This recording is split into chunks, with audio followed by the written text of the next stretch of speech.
Well, hello everyone, and this isn't the camera I want. Well, maybe we'll do it with this camera for now. I'm not sure how long of a stream this is going to be. It mostly is going to interact with comments and the like. To be honest, I'm extraordinarily exhausted right now. I'm overwhelmed, you know. Those of you who might also have autism, as I do, know that you can go like into withdrawal phase. You know, you just sensory overload. And if I'm not entirely as coherent as normal, that's because I'm right on the edge of just needing to go into a room and be alone for a while. A bunch of things just got filed as well because the deadline, I actually think it's past the deadline. I believe Ms. Ruart said that the deadline was 5 p.m. today, but she may have gotten these earlier. Let me look at the timestamps and just forwarded them to me now, so they might be timely. But to be honest with you, I'm not the type of person who's going to go, oh, it's 15 minutes late, you can't consider it. I think that's a dick move, and I wouldn't do that. But if it's like an hour later, okay, that's a little different. Let me see here. This is from Richard Brown. Okay, no, his was timely. It's 4:55 p.m. timestamp from,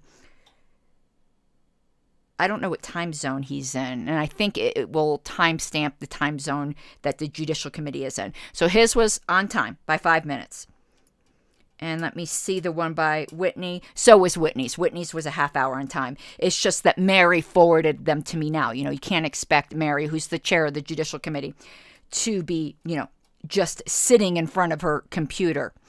So no, they were timely. And then there was one from Florida Executive Committee, Hector Roos, and that one was timely. And then there was a brief note against me, I think was also timely, but it wasn't really a brief. It was just kind of a comment, you know, one of those comments. Didn't give any support, just basically said they agreed with the LNC. I hope I got everything. I am going to be trying to get everything up on Lpedia. If I miss one or something like that, let me know. You know, I'm putting there was one thing that was filed that wasn't at all relevant to my appeal. It had to do with something completely different, and I am not putting that on Lpedia. If someone else wants to do that, that's their choice. It is a a member submissions. You know, so I'm putting them all up, critical and in support. Except for the one that was like completely irrelevant and was about another issue and asked for the JC's help, which the JC doesn't have any authority to do on a completely unrelated issue.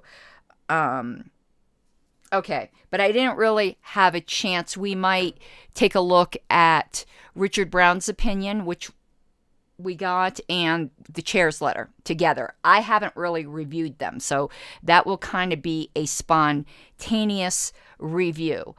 But more of this is, I wanted to discuss more with the members because some members have been completely in support of my attempts to compromise, and others have been pretty angry at me for my attempts to compromise. So, and I am taking a look at comments. Thank you, everyone, and thank you very much, Daniel, who said that my honesty always refreshes. I try every time not to pull fast ones and to honestly say what's happening. So before we look at the motions, there's a motion, and then there was a point of order from Susan Hogarth. Now, I wish Susan, if she opposed, would just vote against and leave it at that. I personally think her point of order is not well taken at all. Oh boy, we got a nice racist in comments. If y'all will excuse me one moment, because I do not see my channel moderator here. I really am not in the mood for racist pieces of shit. So if you give me a moment, I want to go and remove this person since my channel mod isn't here. People who are always here in my channel, I see a lot of regulars. If you're interested in becoming a channel mod for me, I would really appreciate it. We don't get trolls very often, and I allow, one second, I allow my haters, quote unquote, to be in channel. Like, I don't mind if people insult me as long as it's not like really abusive. But other things. So let's see here. Remove. And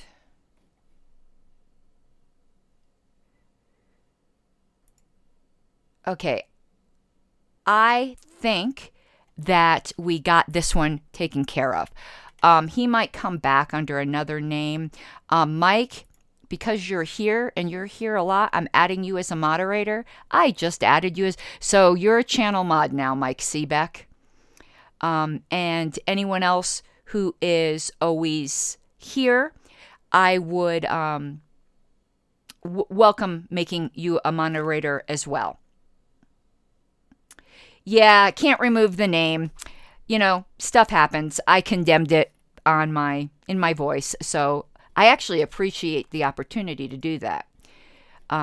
Because of all the stupid accusations about the Mises Caucus being, you know, white supremacists and stuff. Let me say it again for the record. Racists are pieces of shit. I hope I didn't stutter. All right. And I'm willing to lose monetization for my cursing to say, fuck off, racists. Okay. I forgot what I was going to do now because I got so angry at a racist. I really hate racism is the most listen, people themselves can be pieces of shit and they will give you a reason not to like them.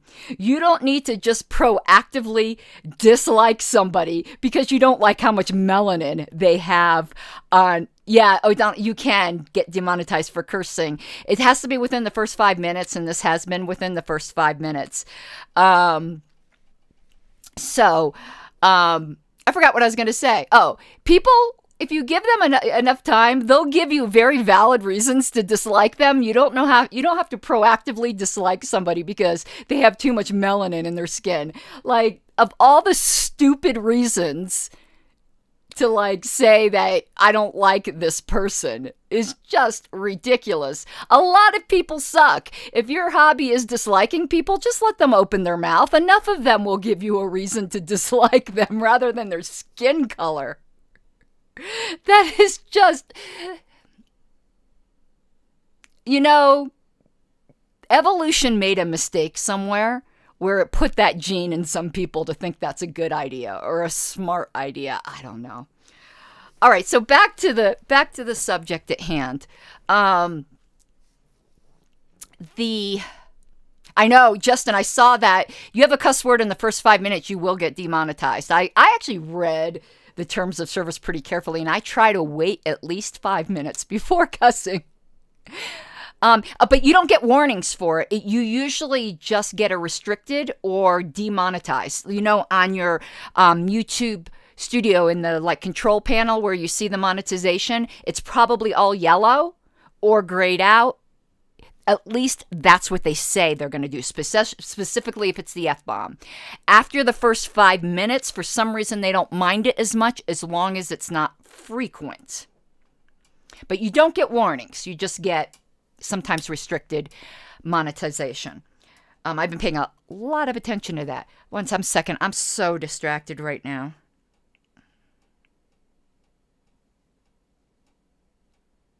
Okay. So let's talk. So I was talking about. Justin. I'm used to calling people by their last names because of the LNC. Justin. Then you got lucky. That's what they say. So maybe the bot didn't pick it up. I don't know. I'm glad it hasn't struck you though. So Susan raised a point of order. I do not believe the point of order is well taken.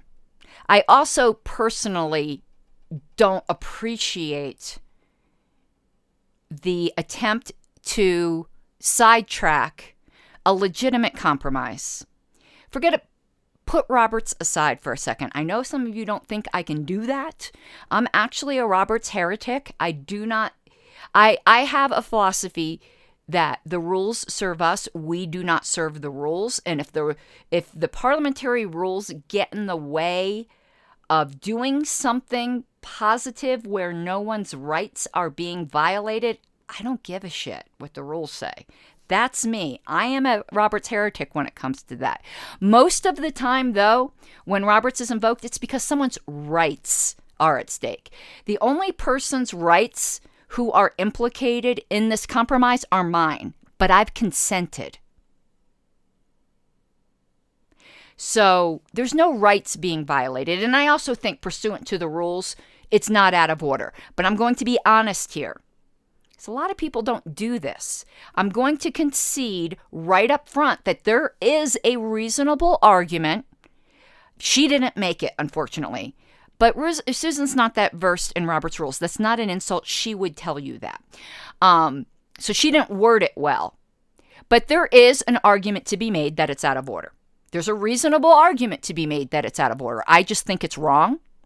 I also think it hampers like something that should be allowed to be done. I mean, just use your noodle sometimes, But there's also a very reasonable argument that it's not out of order, and that's the one that I hold. And I also believe in that my interpretation is the one that allows the body to try to come to a compromise for the good of the society, and the only persons whose rights are being impacted are mine. If the LNC doesn't like the compromise, they can just vote it down.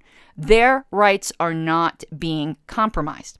Now, it could be argued that only the Judicial Committee chair asked for us to compromise and that the rest of the Judicial Committee could object, but they haven't. So I'm not going to do a woulda, coulda, shoulda.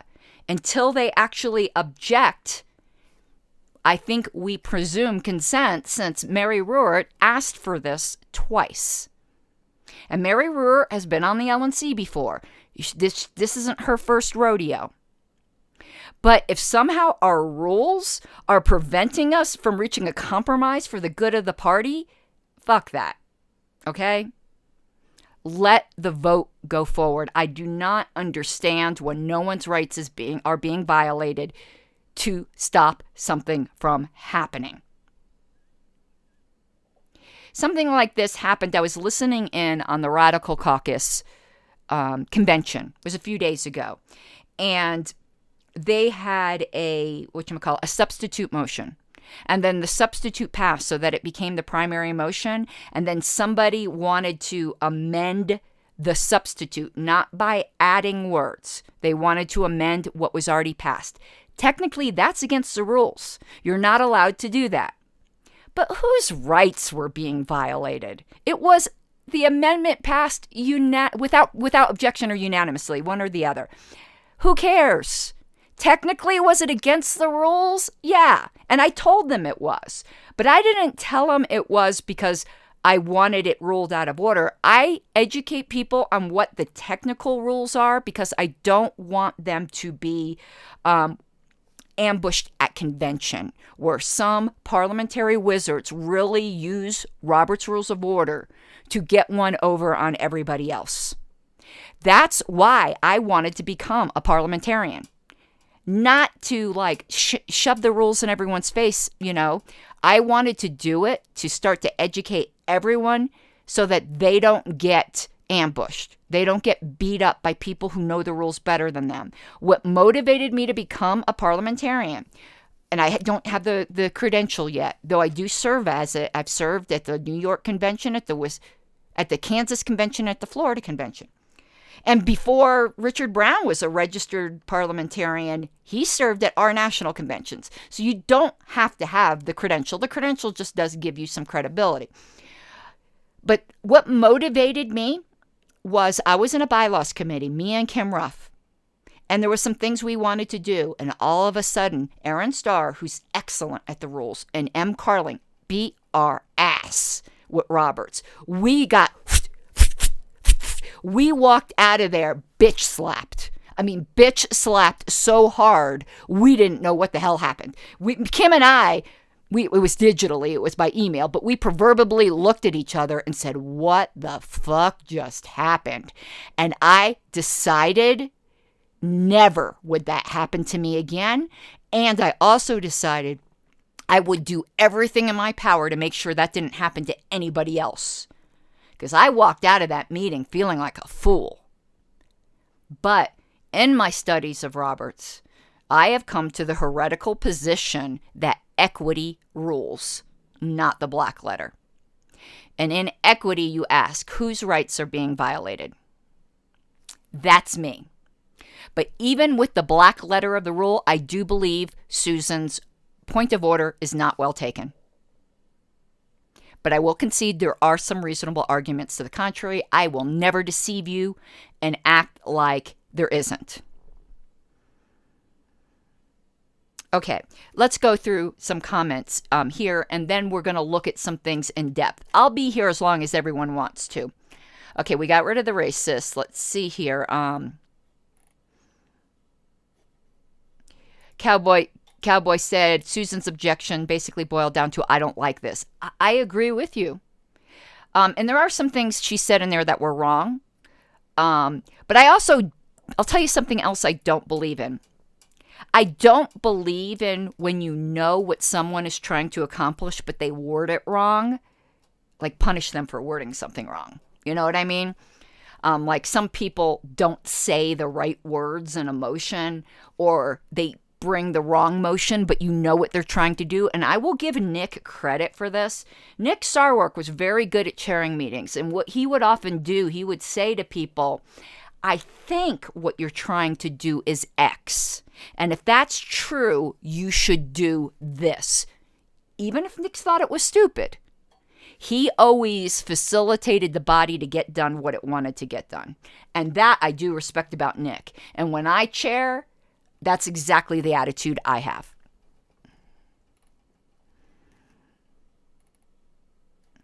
And I will agree with Ryan here. It did boil down to she doesn't like working with me.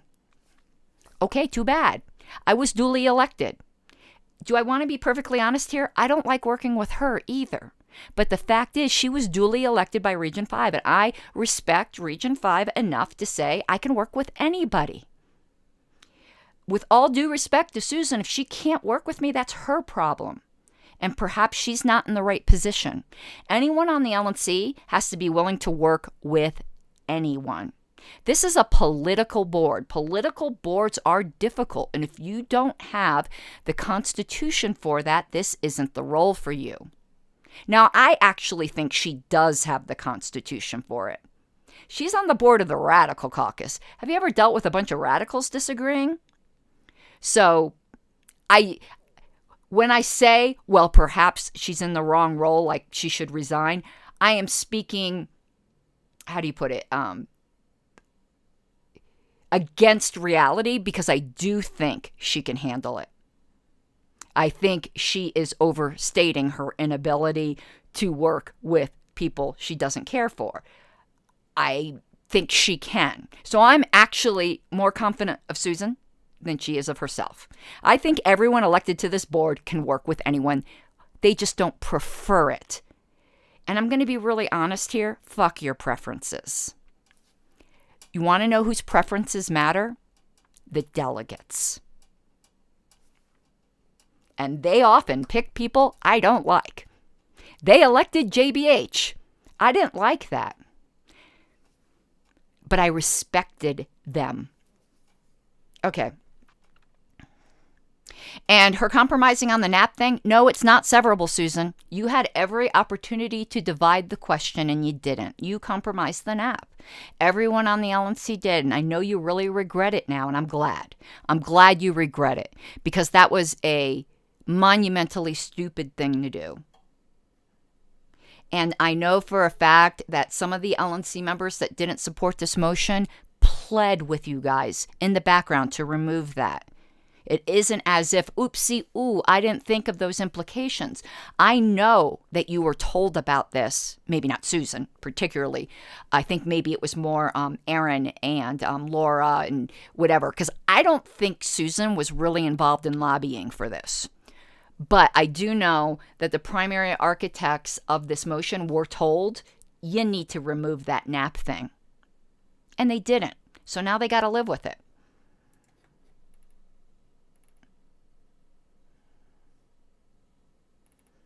I'm continuing to look here.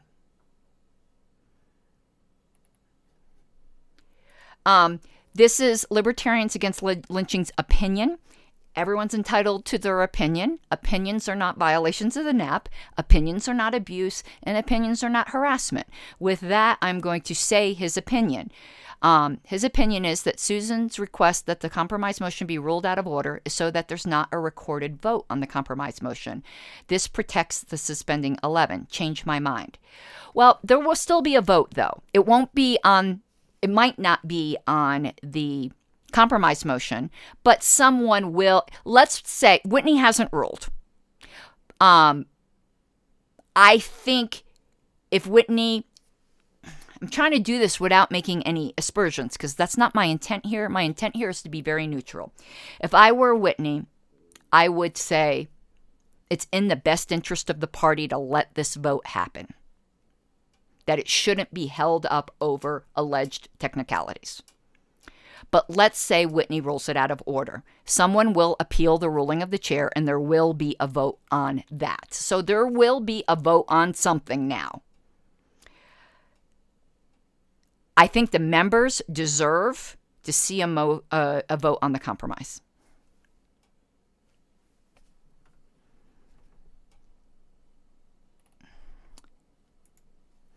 Justin says, isn't the crux of Robert's rules that if the body decides with consensus, well, this time it would be a majority, because consensus generally means all agree, they can break the rules and decide what's okay by using the procedure to appeal and rule in or out of order? Yeah, they did that, in fact, with whether or not Ken Mollman would be chair. Ken Mollman ruled what the bylaws said, and there were people that agreed with his ruling but still sustained the appeal because he asked them to and he didn't want to be chair. Now, I usually disagree with that. And before people accuse me of hypocrisy here, there's a reason. Remember, what is always my litmus test? Whose rights are being violated? I believe that the bylaws clearly say that Ken was supposed to be chair. And in that, I believe the rights of the delegates at convention who elected Ken to be vice chair, knowing, or at least the bylaws put them on notice, that he would ascend to be chair, I believe their rights were violated. So I don't believe the body has the right to just go, oh, screw the rules through a point of order and we'll sustain the appeal if someone's rights are violated. But again, the only person's rights here that are in quote-unquote jeopardy are mine. Because the LNC always has the power to vote against the motion so they can protect their rights to suspend. So everyone's rights are being protected.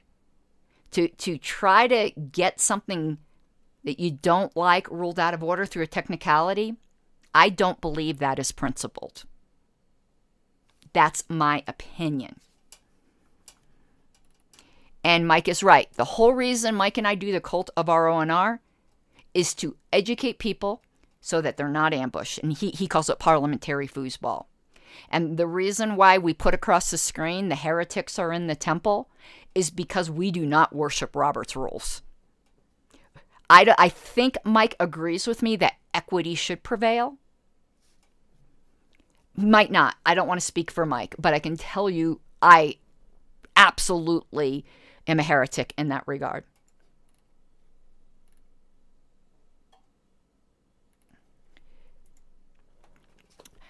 Justin says, Nick Sarwark was the parliamentarian of the last MPNH convention, and I ended up getting in a screaming match with him. Is there a video? I'd love to see that. About him abusing his position as parliamentarian to push his agenda as delegate. Per Roberts, the parliamentarian should not be able to vote unless your bylaws say otherwise. I raised that point of order when Alicia Mattson was the parliamentarian in California, but their bylaws allow it, so I was wrong. But he should not have been allowed to be a voting delegate if he was also parliamentarian. But I don't know what your bylaws say.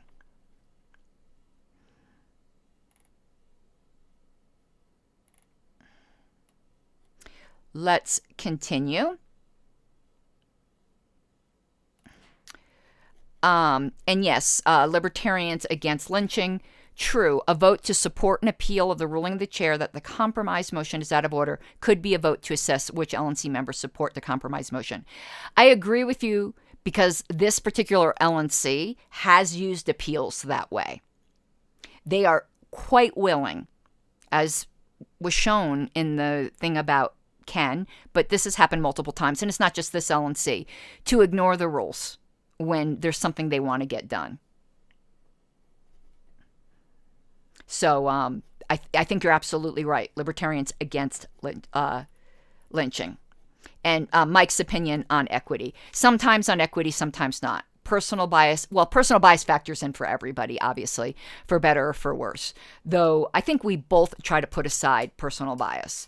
But of course it comes in, particularly when it's something that we've been through. Like, there is no doubt now, and I will openly admit this, if I'm ever a parliamentarian and the issue of due process comes up, it's going to raise some feels in me, you know?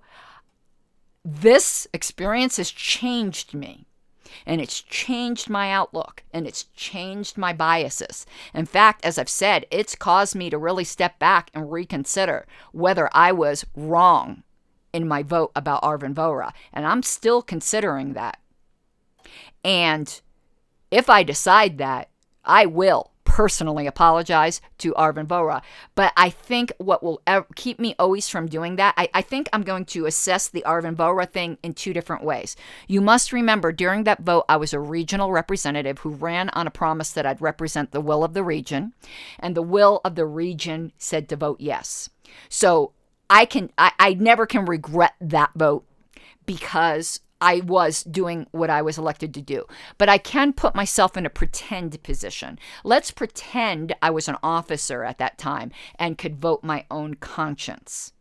At the time, I agreed with the will of my region. So I'm not trying to use them as a scapegoat. Oh, I just did what they told me. If I were left to my own devices, I still would have voted yes. So that's what I'm assessing.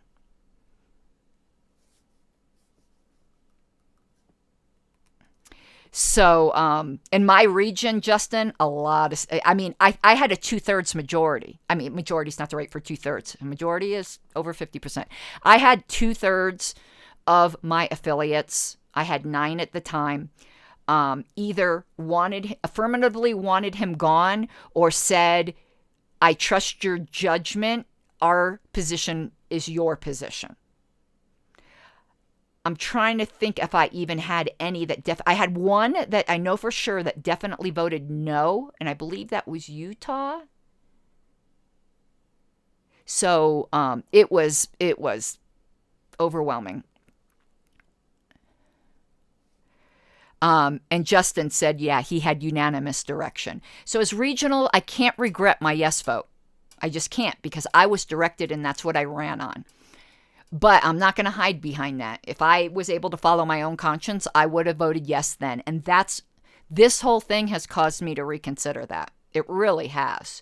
Because I'm not always right. You know, there's a lot of criticisms that people can have of me, and some of them are quite valid. But what really bothers me is the ones that aren't. I mean, I think everyone feels that way. When people go, oh, she never says she's wrong, or she never apologizes. I'm like, I don't know who you're watching or listening to because I don't recognize that person. I think I apologize on the daily. And I often say I was wrong. I try to always do that. You want to know why? Because I'm a terrible liar. So, and liar's not even the right word for this. I'm a terrible posturer, may it be, or I'm terrible at maintaining a reality that isn't reality, a facade. I guess that's the word I'm looking for. So I found it's just easier to say the truth on everything because then you don't got to remember what your story was. And I also solved, I had a stalker a long time ago, and I solved that problem. Well, a friend helped me. I'm not going to even, there's a great story there. But one way I figured out to diffuse stalkers, dangerous ones you really can't, but people who are just like trying to terrorize and intimidate you by releasing information, you want to know the way to diffuse that? Release it all yourself ahead of time. And nobody does anything. My phone number's been public for 6 years. I don't get death threats. I get some nasty private messages every once in a while, and all I do is I report the cell number for abuse to the carrier, and that ends it.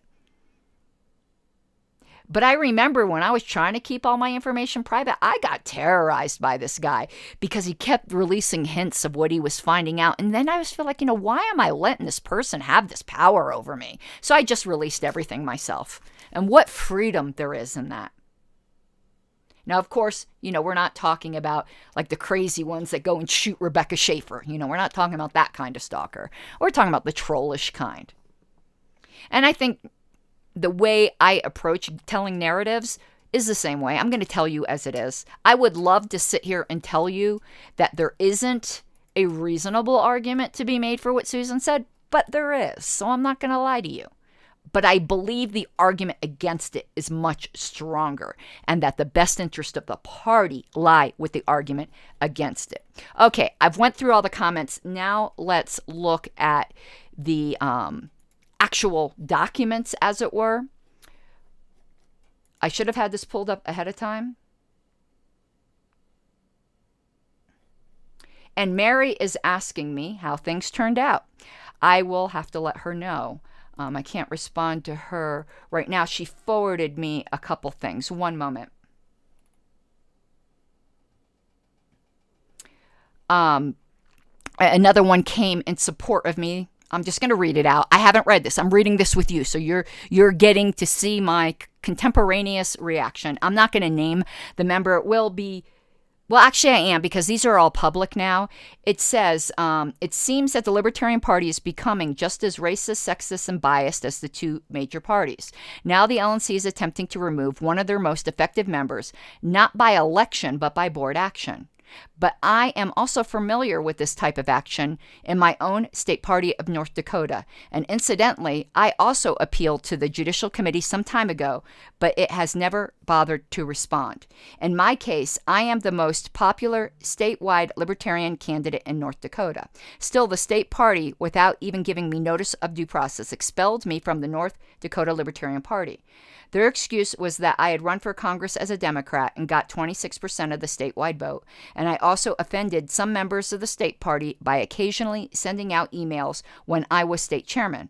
But of course, the real reason is that I am an outspoken political activist and enjoy speaking in public or in the courts for civil rights, whereas, and I have no opinion on this because I don't know anything that's going on in North Dakota. I hope nobody in North Dakota is getting offended. I'm just reading an email, okay? Because I know nothing about this. I'm reading this as it came in. The current state leadership is mainly concerned with either legalizing drugs or criminalizing abortion and does not like running political candidates or being involved in elections. Take your choice. I don't know whether those are true or not, but that, if true, those are certainly valid criticisms. And even if not true, someone should have the right to raise these criticisms of public political figures. Anyway, while I'm still a life member of the National Libertarian, I'm effectively banned from participating in national conventions because I lack state membership. Actually, no, you don't. It's Roland Reimers who wrote this. No, you don't, Roland. The national bylaws say you have to be either a national party member or a state member. Now, obviously, in your own state, you're not going to get nominated to be a delegate. But if you find a state that will allow out-of-state delegates, they can seat you as a delegate because you're a national party member. So with those caveats, you can participate in national conventions. Give me a call if you need more clarification on that. And he continues, so much for a libertarian party that is open to all and worships self-government and freedom of political expression. I would therefore encourage the Judicial Committee to oppose these political witch hunts within the Libertarian Party and to support Karen Harlos's appeal. You can tell right there that this isn't someone that I'm a close friend with, or I know who he is, because anyone who's close to me knows that I go by Karen Ann. Whenever you see Karen Harlos, you know it's somebody who doesn't know me very well.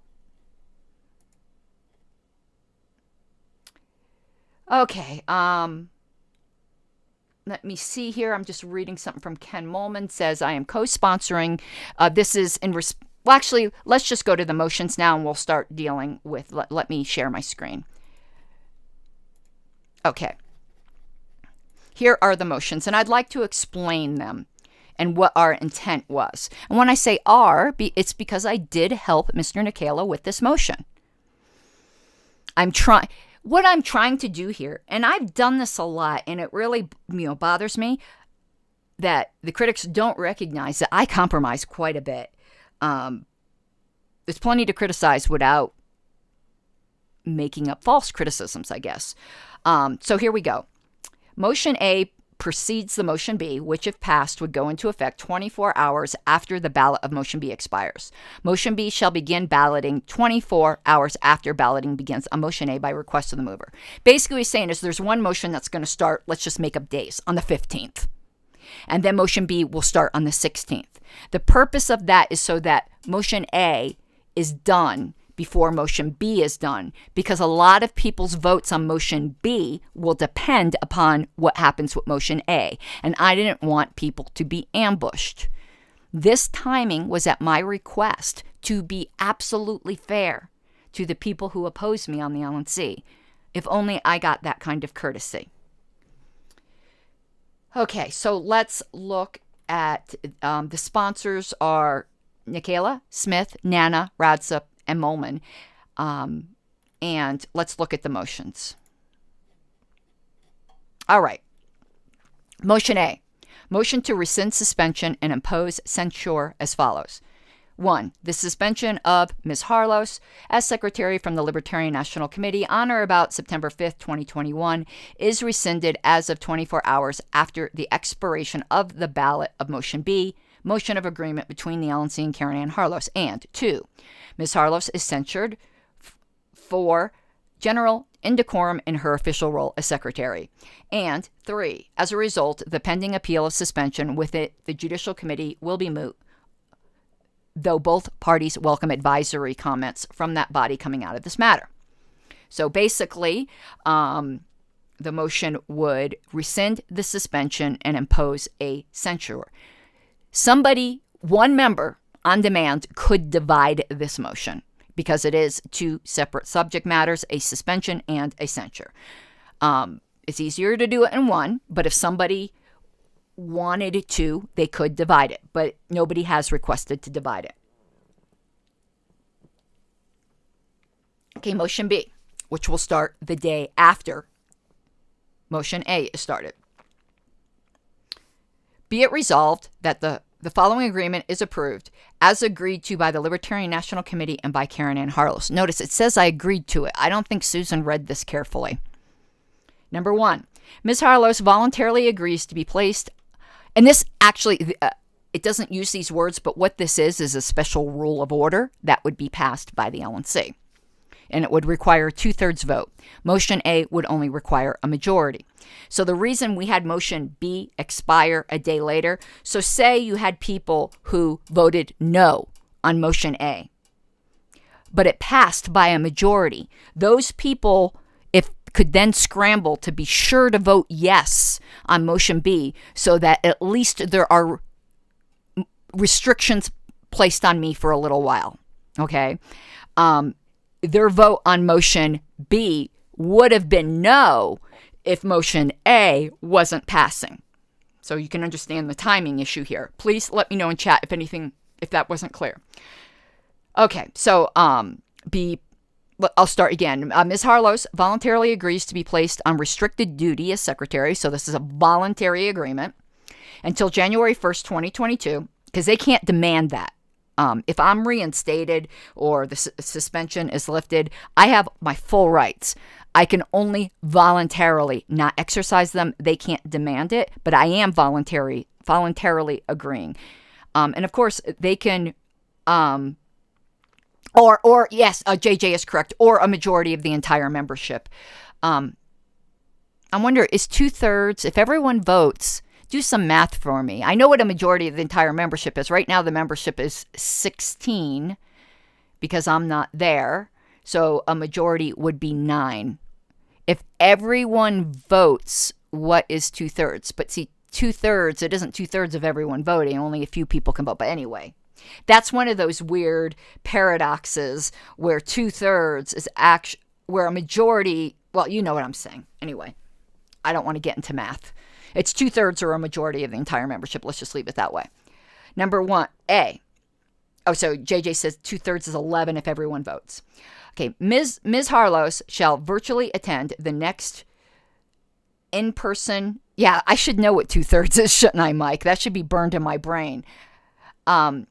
Shall virtually attend the next in-person LNC meeting currently scheduled for December 2021, only to fulfill administrative duties of the office of secretary to which she was duly elected, including recording meeting minutes and votes, with in-person functions of secretary being fulfilled by secretary pro tem of the LNC's choosing. This just means I do the administrative work. I will not be, with some exceptions we'll talk about later, I will not be voting, I will not be speaking, I will not be doing roll call, none of that.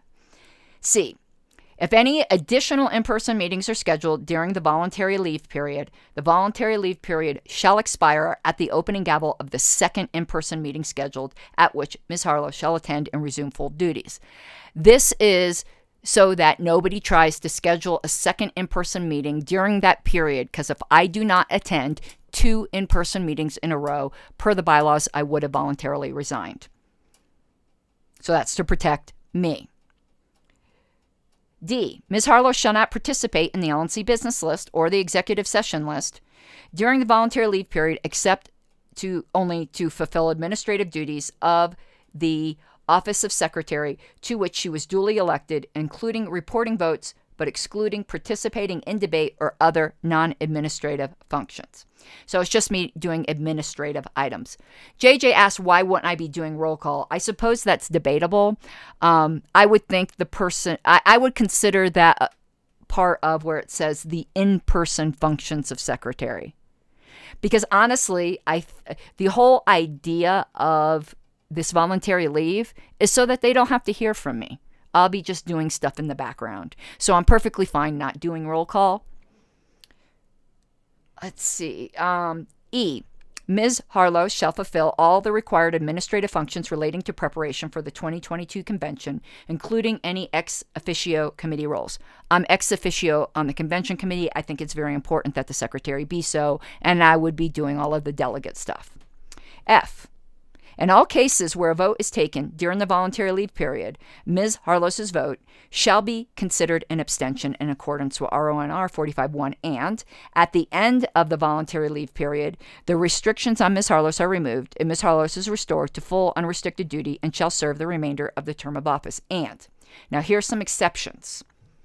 An exception will be made to allow Ms. Harlos to participate in debate and vote in any action during the voluntary leave period that deals with suspensions or censure of any LNC member, affiliation or disaffiliation of any state affiliate, actions which can impinge upon the autonomy of an affiliate, because I ran on protecting affiliates, or determinations of the validity of any leadership changes of any affiliate. If any such subject comes up at the next in-person meeting, the LNC agrees that Ms. Harlos may participate electronically for those votes only. I. An exception will be made to allow Ms. Harlos to participate in debate and vote on any controversy dealing with the interpretation of this agreement or the suspension of any provisions of same. Because this is a special rule of order, any of these things can be suspended. I have rights impinged here. If the subject comes up at the next in-person meeting, the LNC agrees that Ms. Harlos may participate electronically for those votes only. So here's where I hope the people who were previously angry will see that for the things that people are really concerned about rights being protected that I was there to protect, I can still vote on those. I insisted on those exceptions. Okay, 2. The LNC is enjoined from any further action against Ms. Harlos during the voluntary leave period, including new or renewed motions to suspend or censure. They can't do that while I'm on leave. Removal of me from any committee or committee role and dissolution of any committee of which I'm a member. So they can't punish me in that way. C, to pass any special rules of order dealing with the subject of suspension, such as removing what I believe is a requirement for a trial. D, to engage in negative discourse about or directed at Ms. Harlos on any official, note that, they could do what they want in their personal life, LNC discussion lists or meetings, provided that I do not engage in same. So it applies to everybody, me included. Be it further resolved, and this is something Stephen Nikala and I insisted on to protect the membership. The LNC resolves that as a matter of both ideology and application, that the non-aggression principle does not and cannot be applied to criticism, complaints, or speech about any person, but only applies to aggressive physical force or credible threats thereof, and actionable fraud as explained by the late party founder David Nolan. And, lastly, 4, the LNC resolves that no action shall be taken against any party member, and this is only action that the LNC takes. They can't tell the state parties what to do, but they seem to be following suit as to what the LNC is doing for their personal activities, including social media, so long as such activity does not create a fiduciary or ethical conflict of interest and does not advocate the initiation of physical force or credible threats thereof, or actionable fraud for the remainder of this term, and leaves the creation of any such policy which may address these issues for a future LNC if they see fit. So this is enjoining the LNC from creating some kind of conduct code. They have completely poisoned the minds of the delegates to ever think anything they come up with will be good, even if it's great. But they could start writing such a code and pass it on to the next LNC. But right now, nobody is going to accept anything this LNC does. I mean, that is just a reality. Okay, continuing. Be it further resolved that if the LNC suspends any of the above special rules of order, that the voluntary leave period of Ms. Harlos terminates upon passage of that vote with restoration to full duty. So I think there are plenty of protections in there for everybody. And I hope the people that were angry will now see that I protected them. And I hope everyone sees I conceded a lot in here for the sake of the party. The thing that's in my best interest is to just win the Judicial Committee appeal. And there's a chance I might. But I am willing to forego that chance for the sake of the party. Because to be honest with you, let's say we didn't do this compromise motion and I won my Judicial Committee appeal, I'd just be back with full duties. But let's say I lost my Judicial Committee appeal. The LNC performed so poorly during that hearing. They were so unprepared. Justin O'Donnell did a great critique video of that their poor performance is actually a campaign promotion video for me to be reelected. Though I do not want to lose my JC appeal. I think if I do, it almost guarantees my reelection. And that if I win it, then it's kind of back to square one. And, all bets are off. And we'll see what happens in Reno. But it's not like I want to lose it. I don't, because I believe I am right in my appeal. And I think the LNC was very, very sloppy in its procedure to remove a duly elected officer, a popular officer that was elected by a majority vote in the first round. I think it was very presumptuous and arrogant, and that they didn't do it with the professionalism, due process, and detail that it required. Now, that's my opinion. I'm not saying anything I didn't say in the appeal. Now, Whitney wrote a letter that was better than anything they did during the whole process. But that's too late. It's too little, too late. I mean, the epitome of the sloppiness is that they included a video in the evidence, quote unquote, evidence against me, a video that Ms. Epke wrote to me about immediately after the video to tell me how great it was. Yet, it all of a sudden wasn't great. That right there, like, proves how sloppy things were. Okay, let's go back and take a look at Susan's, and there's a new message from Stephen. She says, I request that the chair rule these motions out of order. She should have just raised a point of order, but that's fine. It's obvious what she wanted. They interfere with the judicial committee process. No, they don't. It's a completely separate track, and the judicial committee asked for it. And timing in a way that undermines that body's responsibility, and they attempt to revisit a decision of the body that has just recently been made. Okay, that third thing, you're allowed to revisit decisions of the body. In fact, there are rules for you to reconsider a vote immediately after it happens under certain restrictions. So that is just, I don't like that you're revisiting this. And I can appreciate she doesn't like that, but it doesn't matter. He's allowed to do that.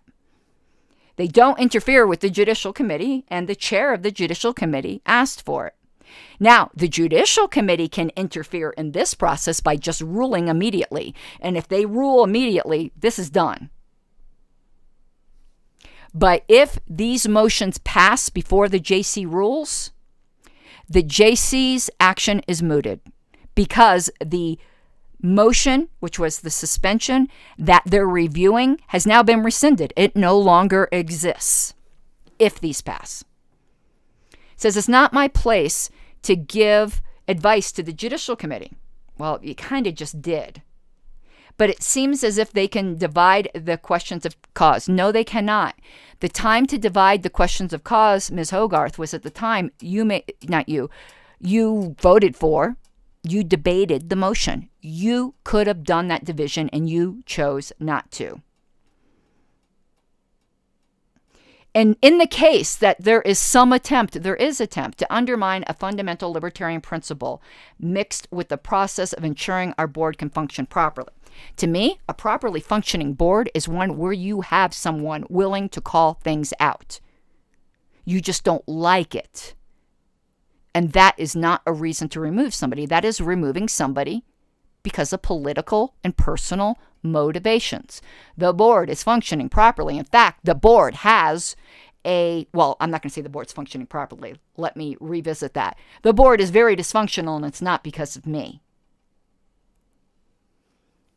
And the only reason the board has its current anti-mandate program is because I developed it. Well, I came up with it, and it was further developed by Larissa. I do not want to take anything away from Larissa. She is fantastic.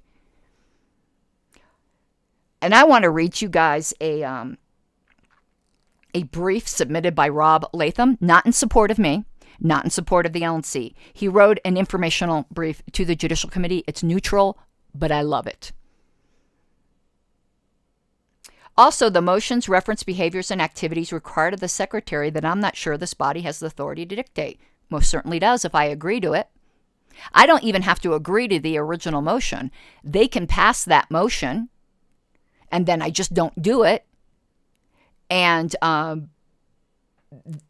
they could then the agreement would be moot, and the voluntary leave period ended, and they could just move to suspend me again.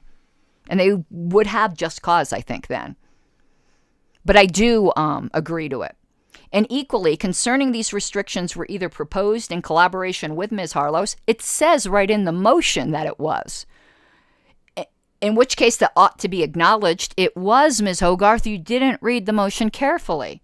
Or without her knowledge, in which case they're absolutely inappropriate. No, it might be rude, but it wouldn't be inappropriate. You guys do not have to ask my permission to pass any motion.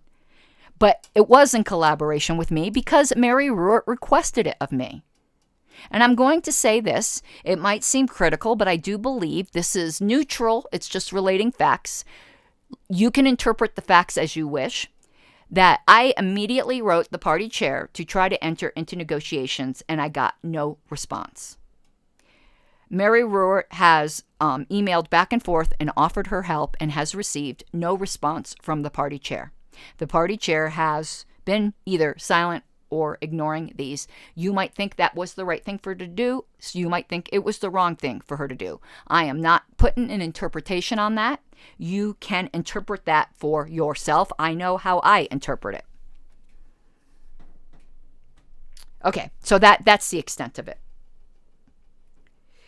The reasonable argument, I'm going to simplify it because I don't think we need to get too far into the weeds, that this is in fact out of order, is that my appeal took it completely out of the hands of the LNC and that they can't do anything with it now. That's just it boiled down to the simple, reasonable reason why it might be out of order. The simple, reasonable reason that I think is the better one that it is not out of order is that the LNC did not commit this motion. This motion is still within the control of the LNC. There's two parallel things going on, and one hasn't taken it out of the hands of the other. But I don't want to get too much into the weeds. But just to acknowledge that there are two reasonable arguments, I just think the one that it's in order is much stronger. That's my opinion. You may differ. Joshua Smith, I second both motions. Joshua Smith, Ms. Hogarth, the chair of the committee, suggested that we come to an agreement. This is a way to rectify the situation with compromise. Ken Molman, did I read this? No, I was going to read this. I am co-sponsoring the motion based upon a request that came from the proceedings of the Judicial Committee. At least one JC member was actually the JC chair during the meeting on Sunday that a compromise between the parties within the LNC would be a preferred outcome to a Judicial Committee ruling. The second motion by Ms. Nikela is one such option and is similar to the motion. It's very similar to the motion Mr. Nikela would have brought forward at the September meeting. I also supported the prior calls for mediation and believe that better communication between the parties would have brought clarity to and likely resolved many of the issues raised in the Bill of Particulars. Despite what some people have said, the LNC never officially tried to work things out with me. They never did. Some individual members spoke with me. You had John Phillips, who called me and said, people are conspiring against you. No, they're trying to push your buttons or they're setting you up, I believe was his exact words. That isn't trying to work with me. That's warning me of something I already knew. And the only other person that tried, actually, really affirmatively, was Susan. And I'm going to be a little derogatory here. The way she did was so patronizing and inappropriate that I had to complain to the party chair that she cease prying into my personal life. That was it. The party chair never tried to work with me. Never. Whitney never tried to counsel me. Ever. That is wrong. No one else did. Laura Epke certainly did not. Okay. She proposed mediation. I was actually shocked that she just dropped it all of a sudden and did a motion to suspend. That was weird. Now let's see what Stephen Nikela has to say. Okay, he presents an argument against the point of order. And this, I'll read it. This is the more complex argument. And so nobody freaks out. I did talk with Stephen Nikela about these points. Mike Seebeck, friend of mine who's in chat, he helped with these points. Okay, I don't keep any secrets here. So he says, your points of order are not well taken, as the following points shall elaborate. Firstly, the motions do not interfere with the Judicial Committee in timing. In fact, it was Dr. Ruhr, chair of the Judicial Committee, who twice in the hearing requested this be done. It does not undermine the responsibility of the Judicial Committee, since the Judicial Committee is responsible for requesting this in the first place. Secondly, any LNC member can move to rescind, see RONR 35-2, so on and so forth. Thirdly, before it is broached, RONR, so on and so forth, do not apply. The suspension is not undoable. So 35(6)(b) does not apply. And the suspension is not at this time an expulsion and certainly not a resignation. So 35(6)(c) does not apply. The Judicial Committee is an independent standing committee. And while their decisions are binding upon the LNC when they are made, in this case, per Article 6, Section 7 of the bylaws, as evidenced by Mr. Hagan being recruited into interim secretary duties, However, the LNC has still functioned properly. While Ms. Harlos is under suspension, it has not come to a screeching halt. Finally, Ms. Hogarth alleges that the LNC may have no authority to dictate the behaviors in the second motion. However, the second motion, which is a special rule of order, crafted that way deliberately. A special rule of order is most definitely in order and can most definitely instruct actions of an officer or LNC member. For example, instructing the chair to issue a public statement regarding a controversial issue when the board agrees but the chair does not. In short, both motions are completely in order, have been co-sponsored, and should be voted on. And I agree, obviously, with Mr. Nikela. So, if anyone has any questions on the compromise, please let me know. I came at this in the utmost of good faith. I hope the motions show that. Now, while I believe it will look very bad on the LNC if they do not accept something in which I conceded more than most of my supporters wanted me to, for the good of the party, that if they don't, I do think it will make them look extraordinarily bad. But I came to this in good faith, willing absolutely to fulfill the conditions of it if it passed.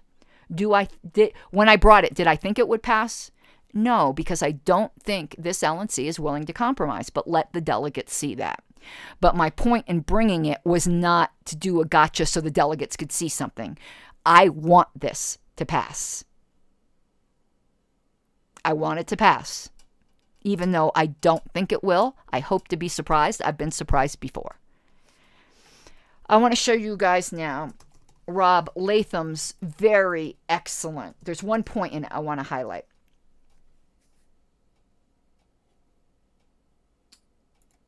No, that's not it, is it? No, those are personal emails. It's from Mary Ruart. Let me look under appeal.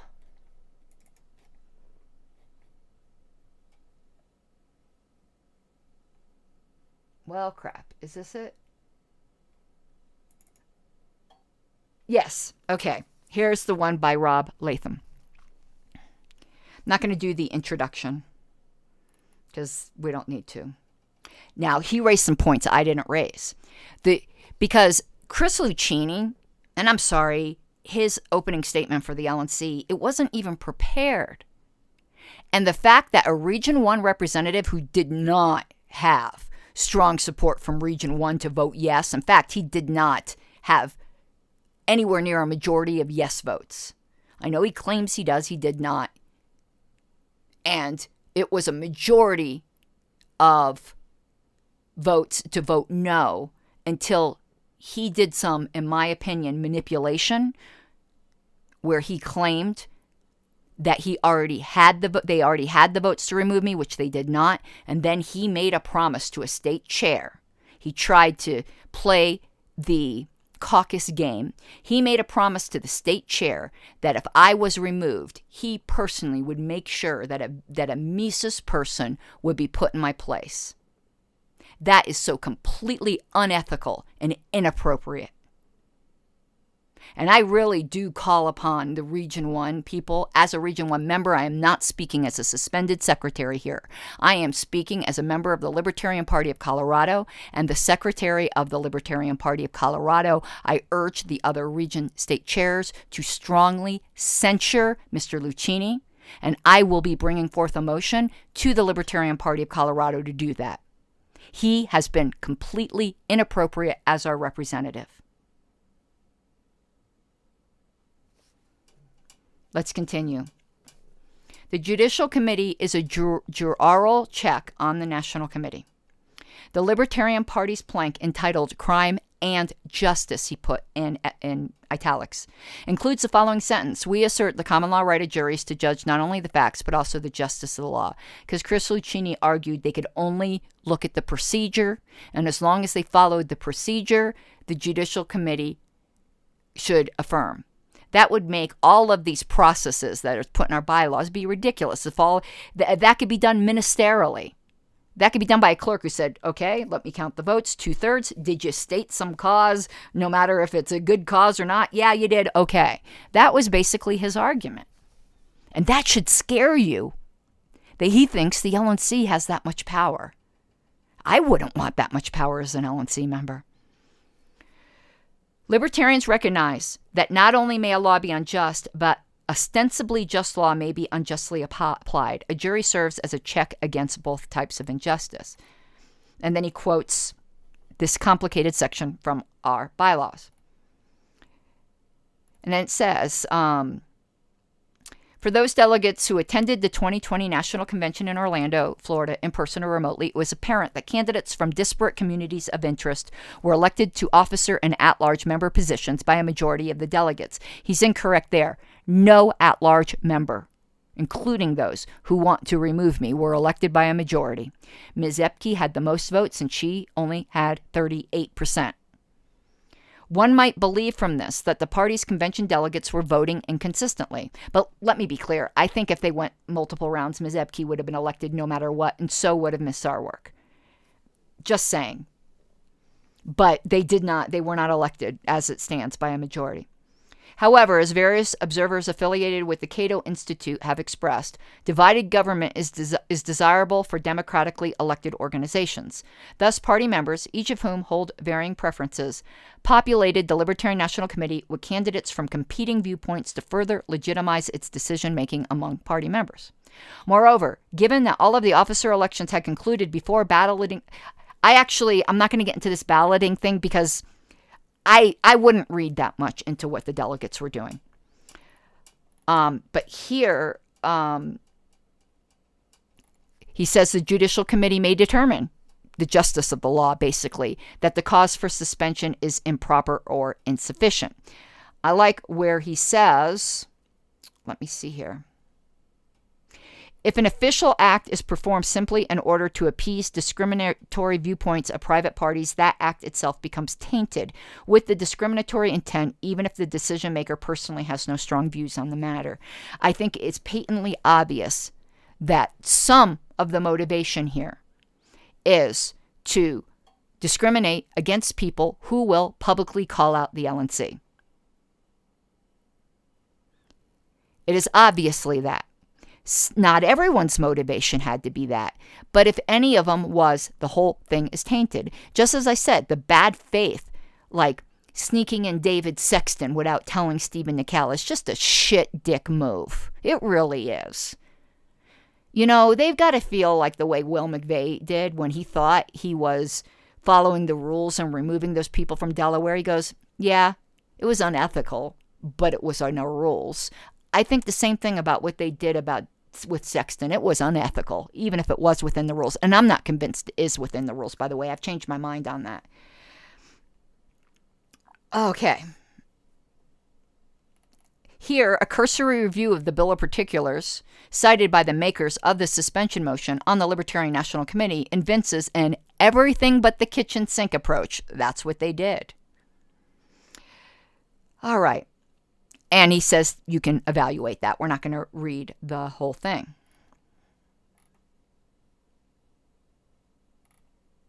Now, this was a great argument. This is what I wanted to highlight. No corporate board equals no true Scotsman. What we keep hearing is the opinion of LNC members that no other board would tolerate me. Well, A, boards generally don't like whistleblowers or critics. Too bad. But to say, and that's a bad thing, to say most boards would throw out their critics. That's not something you should aspire to. But to say that no corporate board would do this is an actual, real case of the no true Scotsman fallacy. Most people use the no true Scotsman fallacy fallaciously, which is funny considering it's fallacy. They have the fallacy of fallacies. But this is an actual example of it. Because it is not essential to the ontological definition of a corporate board that they throw out their critics. Therefore, it's a no true Scotsman fallacy. So he continues. A recurring trope, and it is in fact a trope, repeated throughout the present attempt of the Libertarian National Committee to suspend Harlos as an officer, is that no board in corporate or nonprofit America could a board member act as has Harlos. See LNC business. Go on. We all know that they've said that. This logical fallacy notwithstanding, and it is a huge logical fallacy. In my view, the party is not like a corporation or nonprofit or government entity. It is sui generis, its own unique quasi-political entity. As such, the party should not necessarily emulate the institutional forms and practices it aspires to replace or, in some areas, dismantle. Rather, it should adopt and continuously explore ways to improve its own processes and practices. In this spirit, the members of the Judicial Committee should not feel bound to precedents arising from distinguishable settings and should feel at liberty to illuminate an enlightened way forward. Boy, was that worded beautifully. You could tell he's a lawyer. He words things beautifully. And then he goes on about the value of free speech. But this sentence here, rather than set the stage for the promulgation of a Libertarian National Committee speech code, that just right there, I think I threw up in my mouth. Libertarians from different communities of interest can model less restrictive and more inclusive democratic decision-making processes by favoring more narrowly tailored restrictions on debate and discussions that reasonably accommodate rather than abrogate the rights of party members and their elected representatives serving on the Libertarian National Committee. Okay. Now, there's something else I want to raise here that other people didn't, and that is the requirement for the neutrality of the chair. Now, it's difficult here because the chair has to vote. Well, they could always not vote and treat it as no vote. But in this case, Whitney, she didn't just vote. Like, she was an advocate for my suspension, which I think is completely inappropriate unless you pass the gavel. In my case, it is my opinion, Whitney acted absolutely inappropriate throughout this whole thing. She did not act as the presiding officer. She acted as a debater. In the future, I would hope that a chair pro tem is appointed that is not an LNC member, which we're allowed to do. They wouldn't vote, to handle things like this. For Whitney to rule on Susan's point of order is completely inappropriate because she has proven herself a non-neutral party in these proceedings. The LNC should appoint a chair pro tem to rule on that point of order. Whitney's is an advocate for the other side. She cannot fairly be a presiding officer in that point of order. That is my opinion.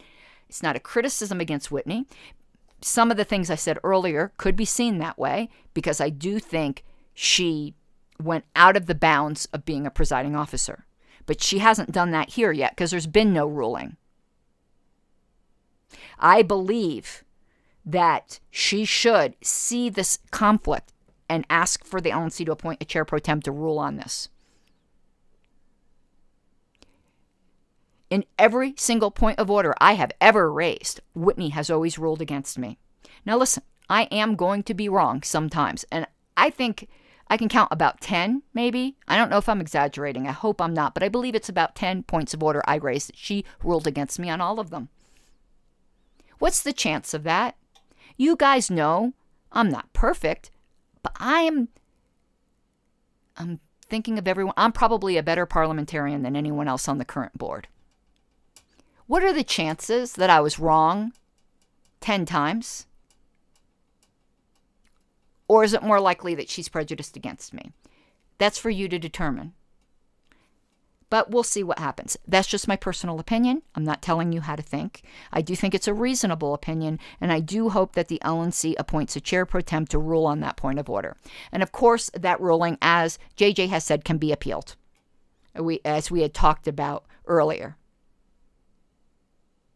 She can also, as he said, and JJ said, and I'm glad he reminded me that I did not bring that up. She could also say, I am uncertain. I will submit this question to the assembly. And Nylock says, appealing the chair won't help if the gang of 11 stick together. Of course, but then we will have a vote that they're not interested in compromise. And we would then know that they would stick. We would then have our answer on how the motion to rescind would go. So it's an appeal. A vote on an appeal of the ruling of the chair is almost voting on the motion to rescind by proxy. Almost. And I think the membership would then have its answer. So one way or another, we are going to have a vote here as long as somebody appeals if there's an adverse ruling. We don't know that there'll be an adverse ruling. If there's not, it will be the first time, unless I'm forgetting something. And if I am, somebody pointed out to me, I will immediately concede that I forgot that. But if it is ruled out of, if it's ruled in order, that will be the first time Whitney's ever ruled in my favor, ever. And I can tell you, when JBH was running, I wanted Whitney to run for party chair. So it's not like I have some kind of longstanding prejudice against Whitney. I do think she's changed. I do think she was absolutely slapped in the face when JBH did not appoint her to the executive committee and appointed Laura Ebke in her place. I told her that.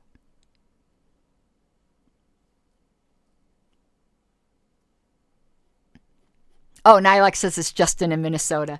Thank you. So, that's where we're at. And I believe most of my commentary tonight was neutral. Some of it I did give my opinion. You're going to come to your own opinions. You know, I had said what happened to me is going to chill free speech. And I think in the way I worded everything today, it already has happened. Where I'm scared to talk. They've succeeded. They succeeded in that. Now I'm like, oh my God, can I say this? Oh my God, can I say that? Do we want an atmosphere like that in the Libertarian Party? Do you want whistleblowers, future ones, to be scared?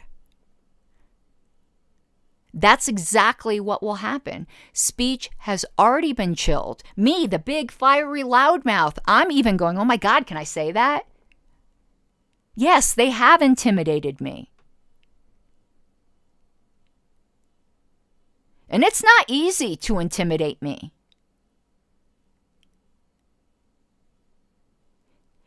I'm usually pretty bold and brave.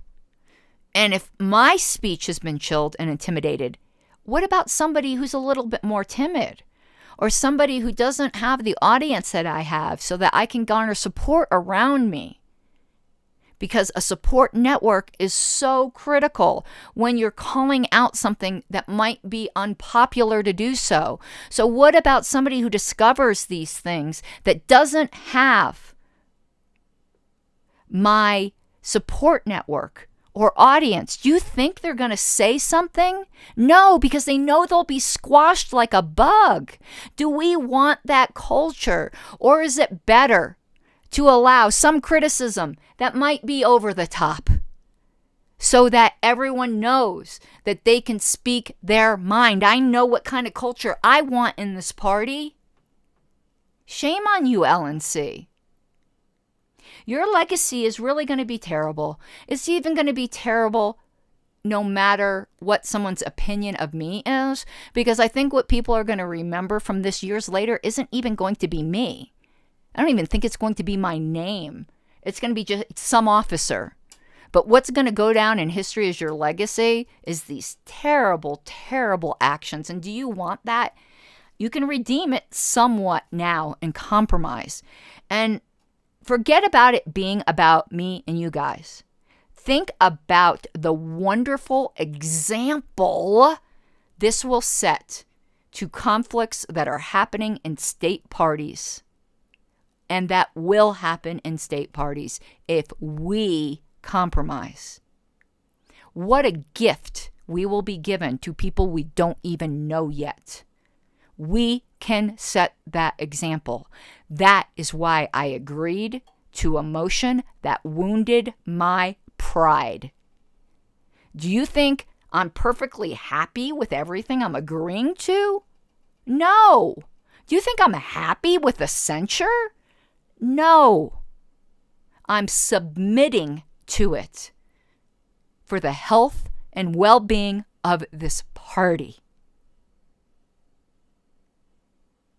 The argument that my parliamentarian made in my defense nailed something that I felt that I didn't really articulate. The rules in Roberts talk about it's proper to remove an officer for defaming the good name or harming the organization. I haven't harmed the party. I may have harmed the LNC or specific members of it by criticizing them. They are public figures. But sometimes you have to criticize leadership in order to help the organization. They have the chutzpah to say criticizing us is criticizing the party. I have news for you, LNC. You are not the party. I still have something on screen. Oh, yeah. Oh, sorry. And I'm sitting here doing my arms and everything. And I still have the email on the screen. You didn't get to see I'm very gesticulative. Is that a word? It's a word now. Thank you, Mike, for telling me that. Because I was getting all riled up, man. LNC, newsflash, you're not the party. Criticizing you is not criticizing the party. Get over yourselves. Criticizing you is criticizing you. I have not harmed the party. The over 1,000 emails of people talking about how your actions are harming the party. Then why aren't you suspending yourself? Because listen, is attacking the LNC attacking the party? Well, at the time you attacked me, I was on the LNC. I was the favorite member of the LNC of a lot of people. So if the LNC is the party, you attack the party. Remove yourselves. Of course, I don't believe that. I'm not the party. Attack me all you want. I'm a public figure. I voluntarily put myself in this position. I'm fair game. Do you know how much criticism I get? My word. I get a lot. And if you think it doesn't hurt, but I have to remind myself, I put myself in this position. I am a public figure. I had a battle in Colorado last term because the board of Colorado at that time prohibited criticism of itself on its official Facebook group. And I lost my ever-loving mind. No leader should ever silence criticism against themselves. I want to show you something again. I did this in another stream, but I want to show you this isn't a new crusade for me. And I tell people to criticize me. That's why I allow the haters, and I'm using that term just like colloquially because people criticize you don't necessarily hate you, but I'm just using that. You know how I'm using that. On my streams, as long as they don't go overboard. You know, like calling me the C word or something like that, or doxing me, or, you know, just spamming, you know, the chat. If they behave like a chat participant, I allow them in. I'm trying. Oh yeah, here's the group. I'm gonna show you something. This is a group we started a couple years ago, Mike and I. Here we go. Colorado Libertarians Uncensored and Unofficial LPCO Group. Look what it says underneath it. I'm going to pull up the image so you could see it bigger. Here we go. It says, no leader should ever welcome silencing of criticism about them. That's gross AF. And you want to know what happens in this group? I get criticized a lot. That's what the group's for. When people have asked, oh, should we moderate this comment? It's pretty harsh. I go, no, that's the purpose of this group. Uncensored means uncensored. So I apply this to myself. And this is not a new thing. Leaders are not untouchable. And leaders constantly have to be reminded of that, including myself. We get full of ourselves. That's human nature. When you're in a position of authority, you constantly have to be humbled by your constituents. And to do this, to silence a critic, Because you say we can't function properly when your idea of functioning properly is just that you don't have criticism. What this is all about. There's another excellent brief I would like to at least read in part. And all of these will be up on Elpedia. I don't want you to think I'm only reading, because I am pretty much only reading the positive ones, but the negative ones will be up on Elpedia. Everyone can, in fact, read them. In fact, let me show you where they're at. I don't want to just say they're on Elpedia, because some people might go, yeah, that's great. Where? I'm not familiar with Elpedia.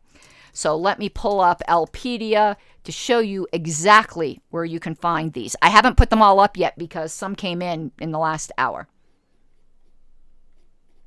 So let me put this on screen. So if you look for Judicial Committee 2020 through 2022, scroll down, you'll see in re the suspension of LNC Secretary Karen Ann Harlos. And it gives a little history, and then the filings. Again, I haven't put them all up yet. I'll probably get to that between tonight and tomorrow. And the one I am looking for, it's down here for amicus curiae. Todd Hagopian. He filed an excellent amicus.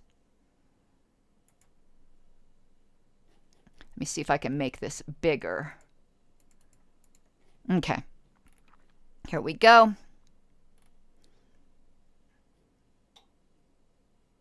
I'm trying to find where I want to start. Okay, in business, because he wanted to address Chuck Moulton's request for the cause argument.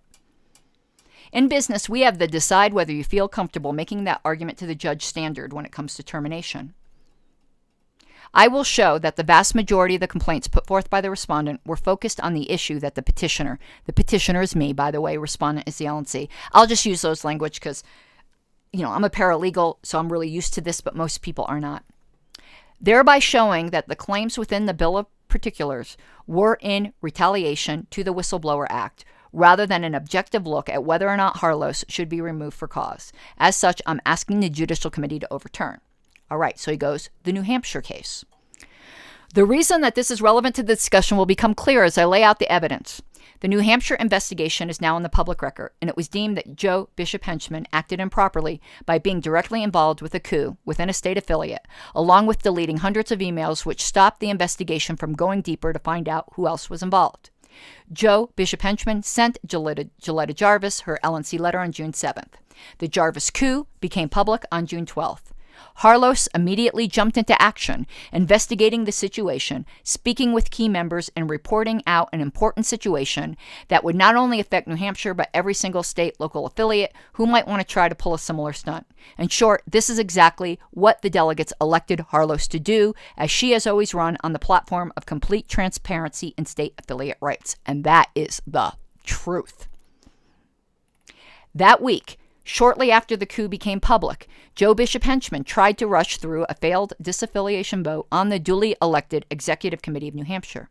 Had Harlos not already uncovered a significant amount of impropriety, the vote could very easily have gone the other way.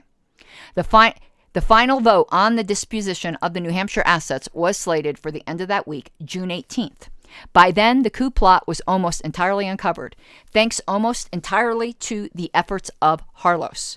At that point, Joe Bishop Henchman resigned from his position as chair. Then he goes, reaction to the New Hampshire coup. On June 18th, Joe Bishop Henchman's husband, Ethan, made a post on social media of Joe Bishop Henchman shirtless on a beach laughing, saying, Joe using his remaining powers to go over her head, starting the ballot to remove Harlos as his last move as chair, cackling.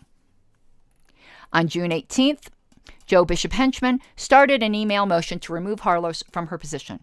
At this point, there was no investigation, no bill of particulars, no evidence presented on behalf of the motion to remove. Yet, Joe Bishop Henchman, Richard Longstreth, Laura Epke, Francis Went, it's not Michael Buffman, it's Matthew Buffman, just a typographical error, Jared Hall, Valerie Sarwark, Tim Hagan, and Susan Hogarth all voted in favor of the removal of Harlos.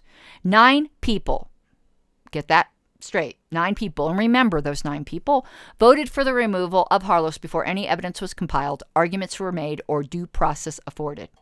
It just so happened to be the same week as she blew up the New Hampshire coup that led to the resignation of the LNC chair.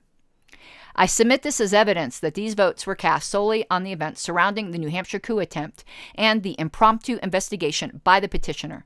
Despite having overwhelming support for removal, even though no actual arguments were put forth, the vote was ruled out of order because the LNC did not follow the bylaws.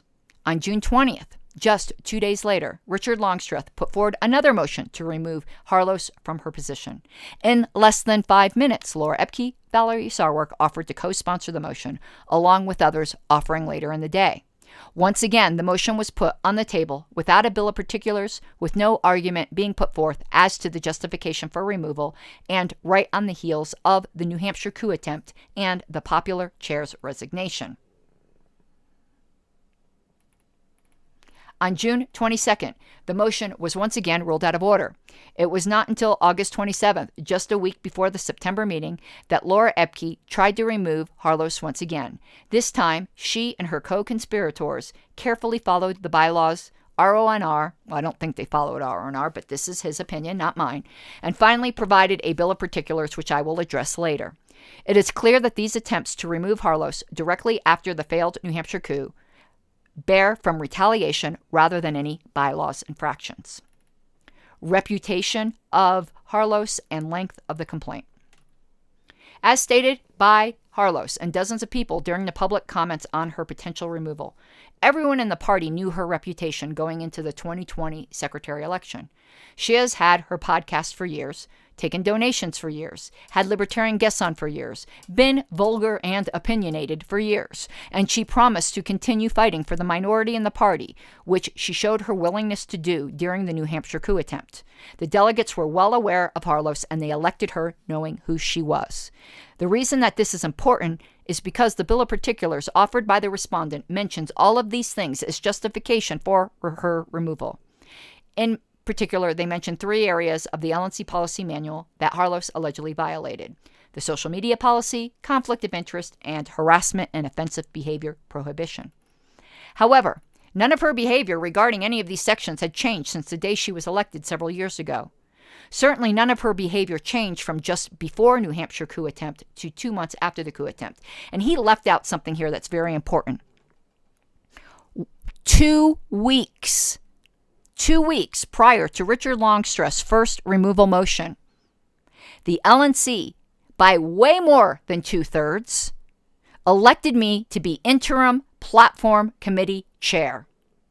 And in that motion by Richard Longstreth, not even 2 weeks later, he voted to remove me as platform committee chair by removing me from all committees. What changed in that 2 weeks? What changed was New Hampshire.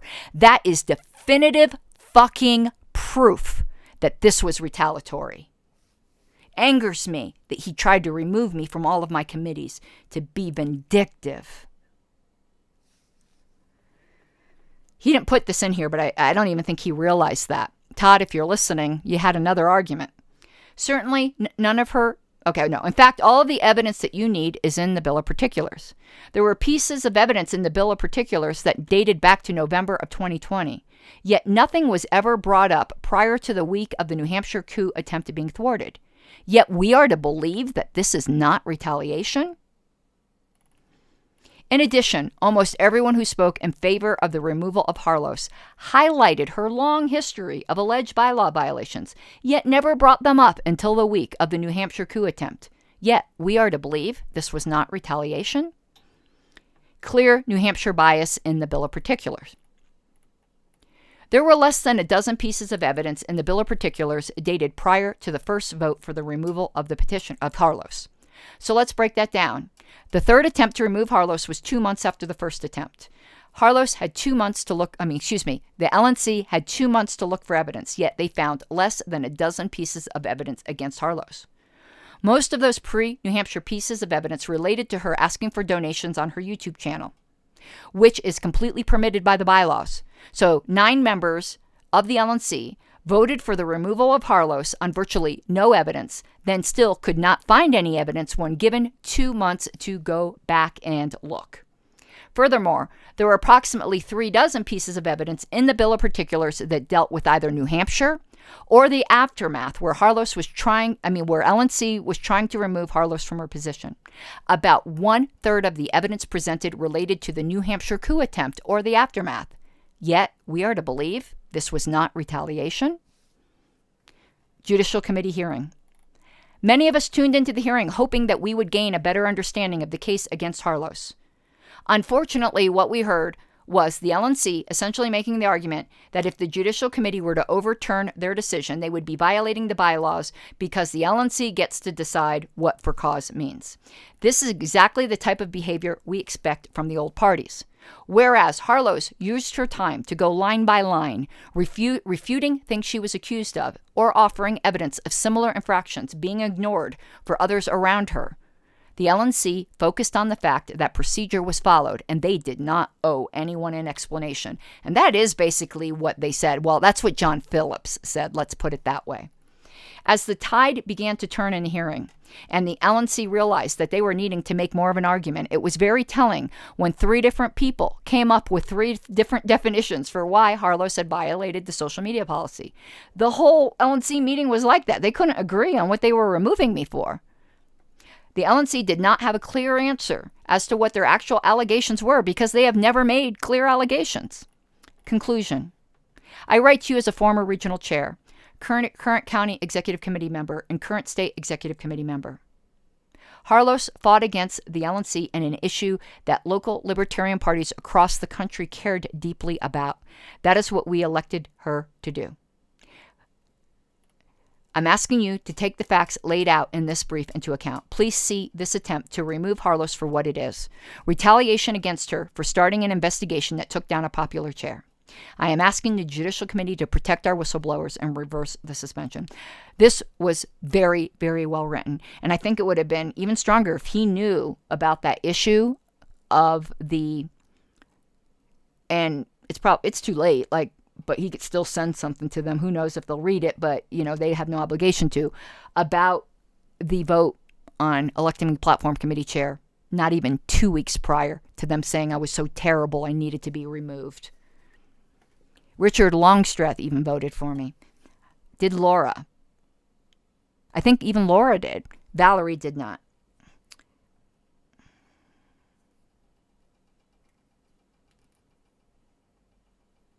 All right, so let me see if we have anything new.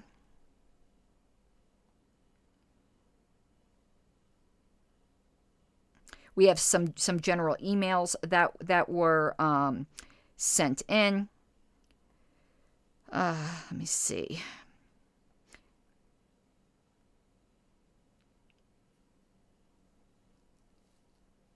Okay, Stephen Nikala added. I'm not going to put it up on the screen. I can read it from my phone. You all could read it on the LNC list. Let me get myself back up here. Mr. Nikala also wrote, I'd also like to point out that these limitations were proposed by me. True. I vaguely mentioned a timeout, but I certainly wasn't thinking of one of this long. I expected to be at the December meeting. I merely asked Ms. Harlos if she would be amenable to them to work and would not oppose. And he quoted me really good here. She said that it was harsh, and I did, but would abide. I did not give her the keys to build her own prison, so to speak. And the very fact that it was seen as harsh tells me that the motion applies the appropriate level of corrective action. I did see it as harsh. Okay, let's see if there's anything else new.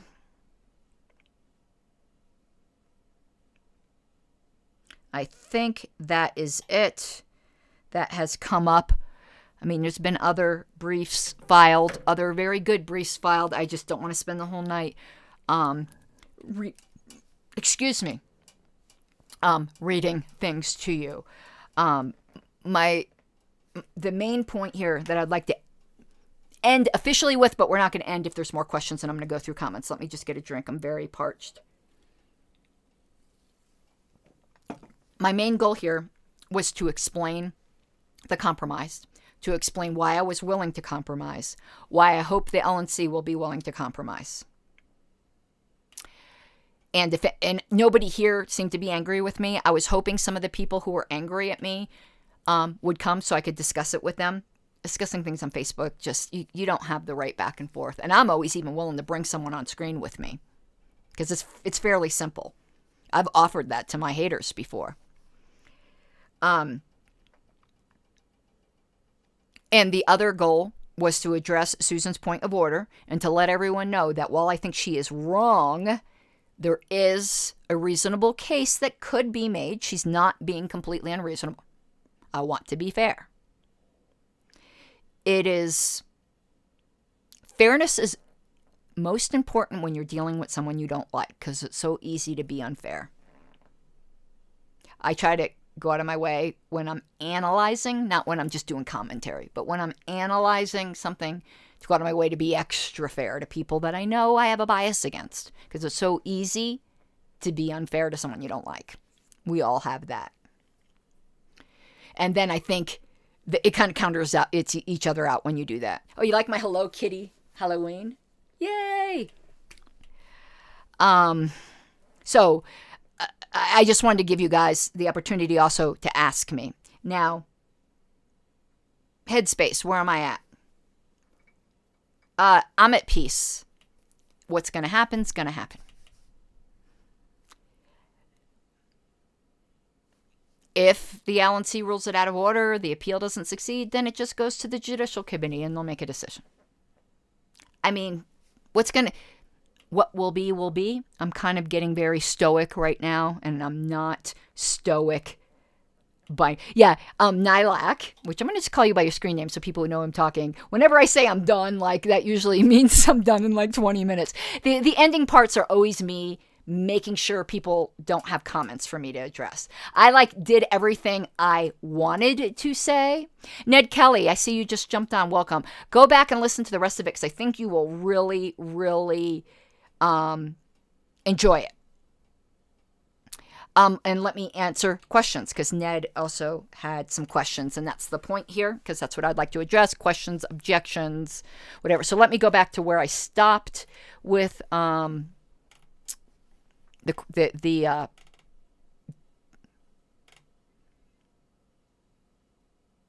me see here. Okay.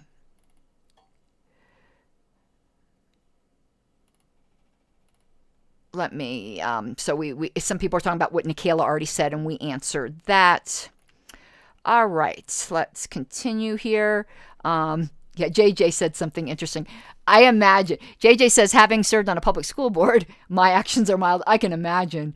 Man, there's blood on the floor, like at school board. But also I would say, I think it's very naive and, what's the word you use? Purposely naive. Like, because I don't really think they're that naive.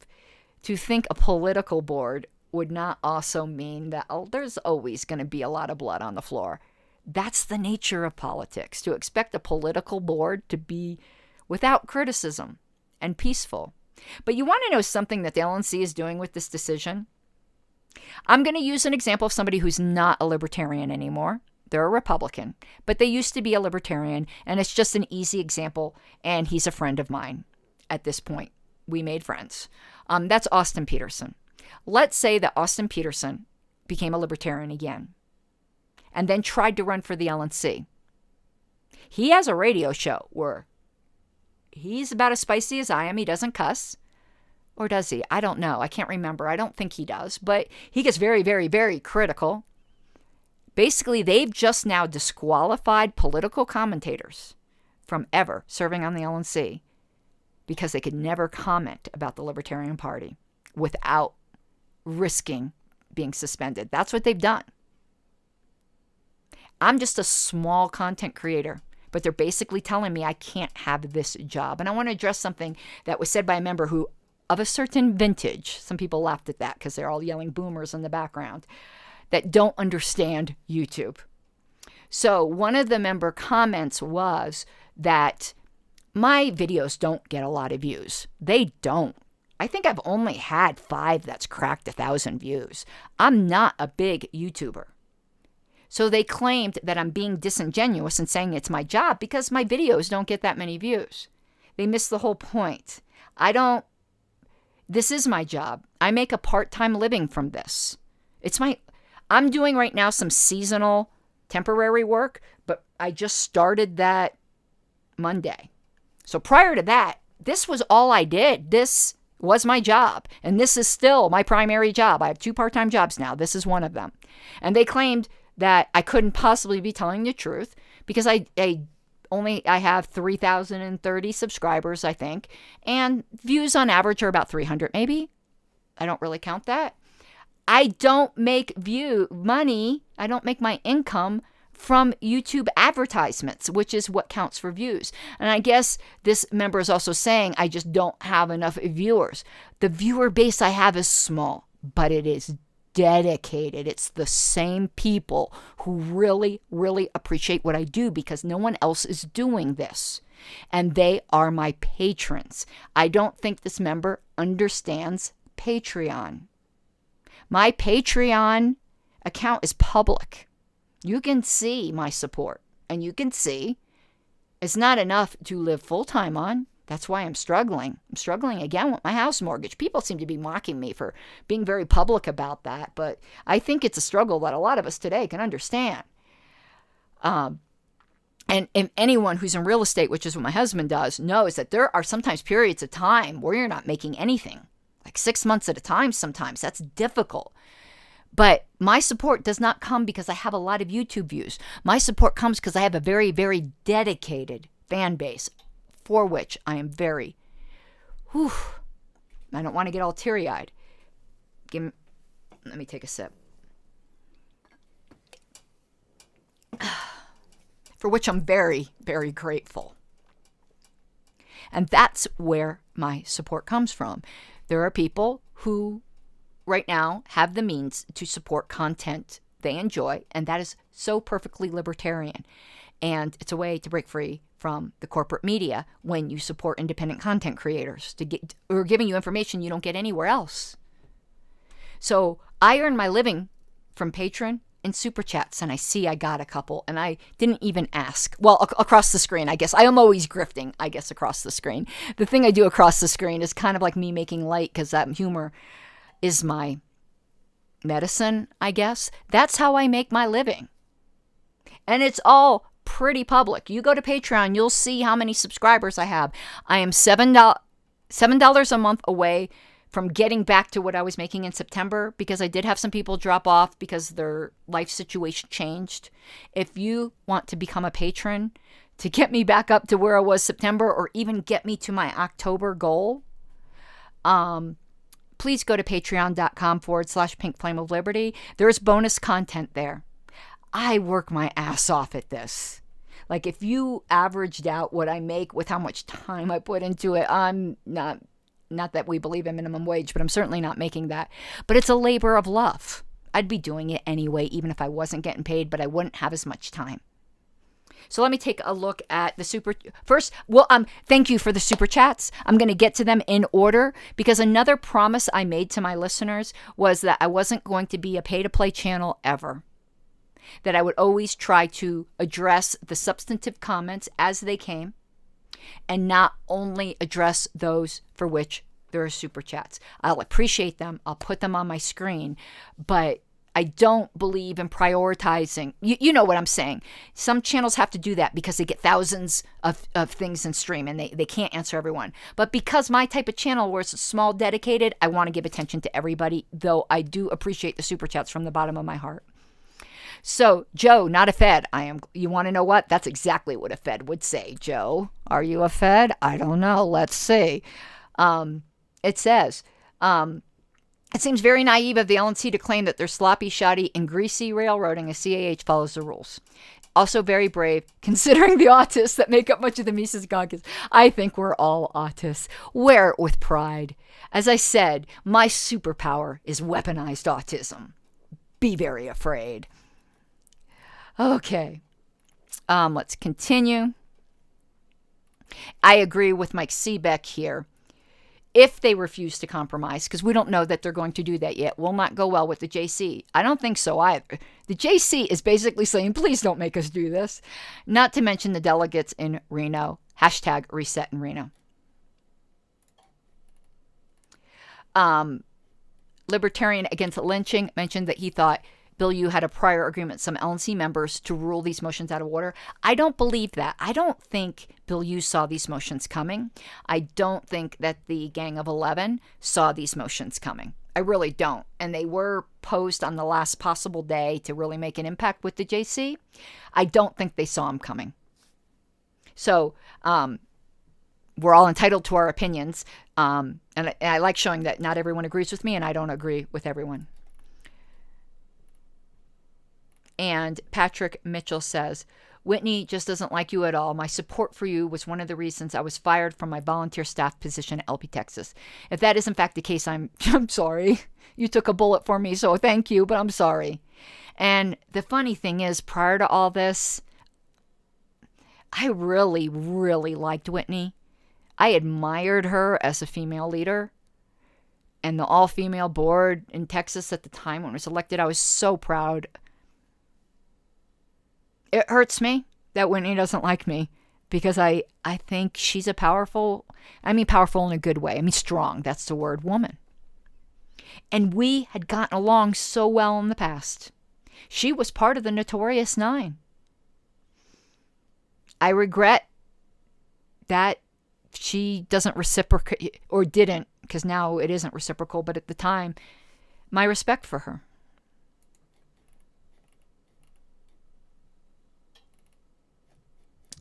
A Joe, not a Fed, and of course a Fed would say that, says, and I agree with him, I think they're petty tyranny, and I do think it's tyrannitarianism. Will enhance free speech in the end. I hope so. Their actions have made plain their corruption and heralds their ultimate removal.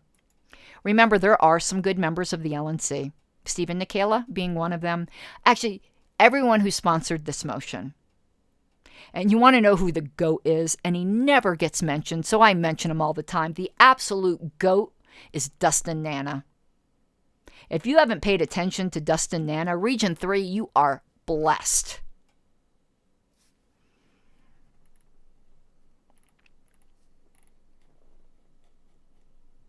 Okay. There's a lot of chat amongst yourselves, and I love when you guys do that. All right, to Ned Kelly had a question. And Ryan laughs, 20 minutes, you're done. Always goes at least 45 minutes, I know. So Ned Kelly says, sorry, I'm just jumping in now. The way I read the motions, motion A could pass even if motion B fails. Yes. But that would just reinstate me with the censure with no restrictions. The reason why I asked, this was me, for motion B to expire a day later is to allow everyone who may have opposed motion A jump in and support motion B so they at least get something rather than them being ambushed, because that's how I roll. I don't ambush people. I don't call in alternates without telling the regionals. I couldn't look myself in the mirror if I was part of that. That's so Machiavellian, and Machiavellianism has no place in the Libertarian Party. None. All right. Obviously, motion B would be moot if motion A fails. Yes. You are interpreting it absolutely correctly, Ned Kelly.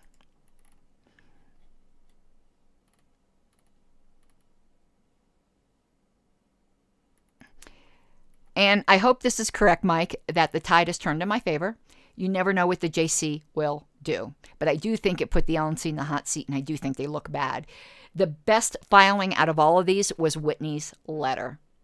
But I think that letter shows she is not acting as a presiding officer.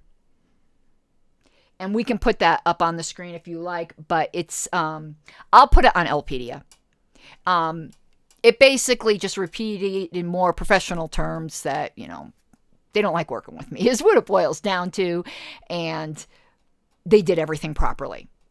But I will say that her letter was the most professional filing of this whole thing. It will be on LPedia, so you can take a look at it. Thank you, Matt Kirby. Thank you for the super chat. Is there anything you wish you could go back and do differently in JC hearing? Absolutely not. I, for once, am not having any regrets about the JC hearing. I think I may have misstated one thing, because the two things are related. And let me correct that record now.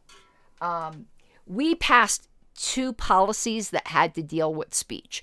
One was the social media policy, which was just for social media volunteers. And the other was on like staff interactions. And I think the videos I did about concerns about a policy was about the staff interaction ones and not about the social media one. But the social media one I helped with. Like, I've always been this way. Do you think I'm going to be, and I voted for it, do you think I'm going to be voting for something that's understood to restrict my own speech? No. Let me tell you the background for why that social media policy was passed. This isn't the only reason, but it's one of them.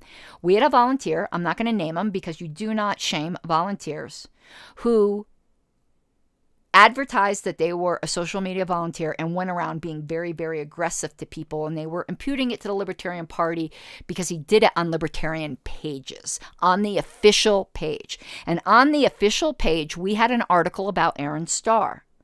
And this person said in comments, Aaron Starr isn't really a libertarian. He's a closet Republican. That's what prompted this whole thing.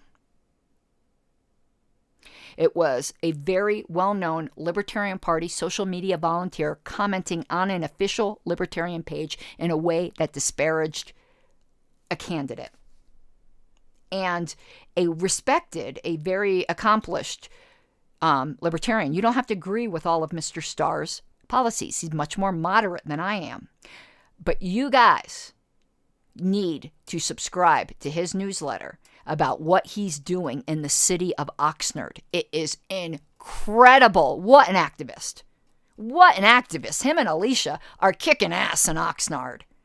They are a terror to that council. Good for them. So thank you. Thank you, Matt.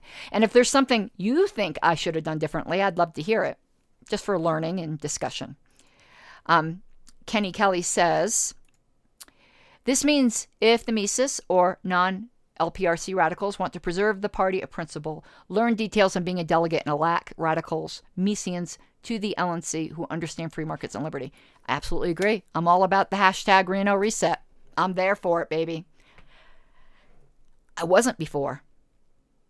But this radicalized me. When people go, who radicalized you? The LNC radicalized me. I was already a radical, but I thought I couldn't be more radical. Yeah, I'm more radical now than I've ever been in my life. But it's because I resisted becoming a bureaucrat. It's because I stayed a critic. You can't be a radical and not be a critic. You have to be very, very, very suspicious of those in power, including yourself, if you're in power. And Michael Meehan, Boomer here. Let's hear it for the boomers in the house. I barely miss being a boomer.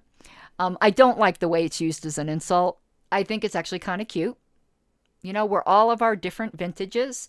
I was born in 1967, and I think the cutoff was 65 or 64. My husband's a boomer. I'm not. Cradle robber. And thank you, Mike Seaback. Thank you so much. I do appreciate the super chats. Now, so the member who was wondering, yes, it's these sort of things. It's the tips. You know, I call them tips that I get.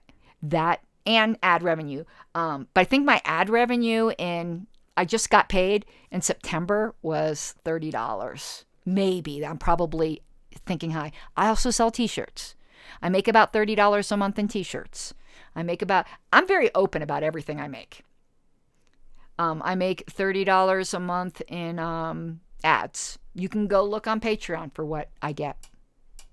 And then super chats, anyone could add them up. You just go look at the live streams, add them up. I rarely get things through Venmo, but I do sometimes. I sometimes get some crypto. It's all in the bottom there. If you would like to assist in some other way. There's a new email. Let's see. It's from Mr. Lucchini. I'm not even sure I want to read it.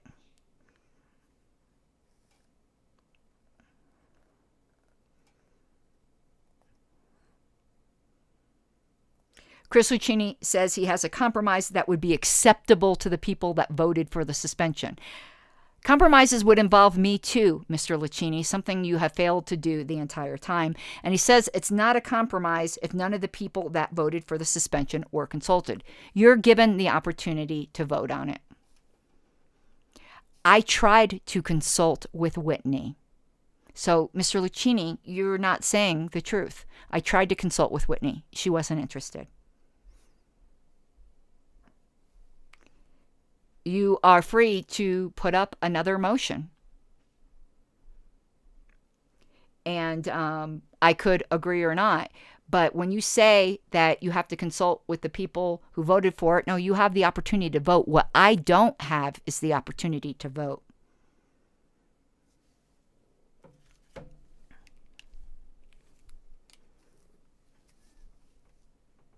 And unless,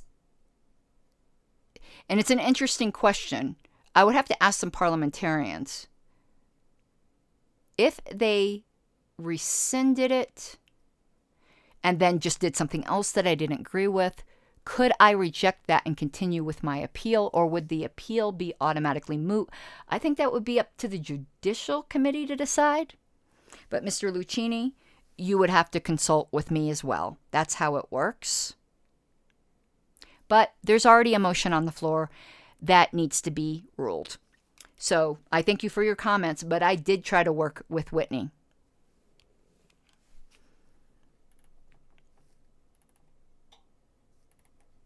Oh, Ned Kelly says, every time I get teary, I'd take a shot.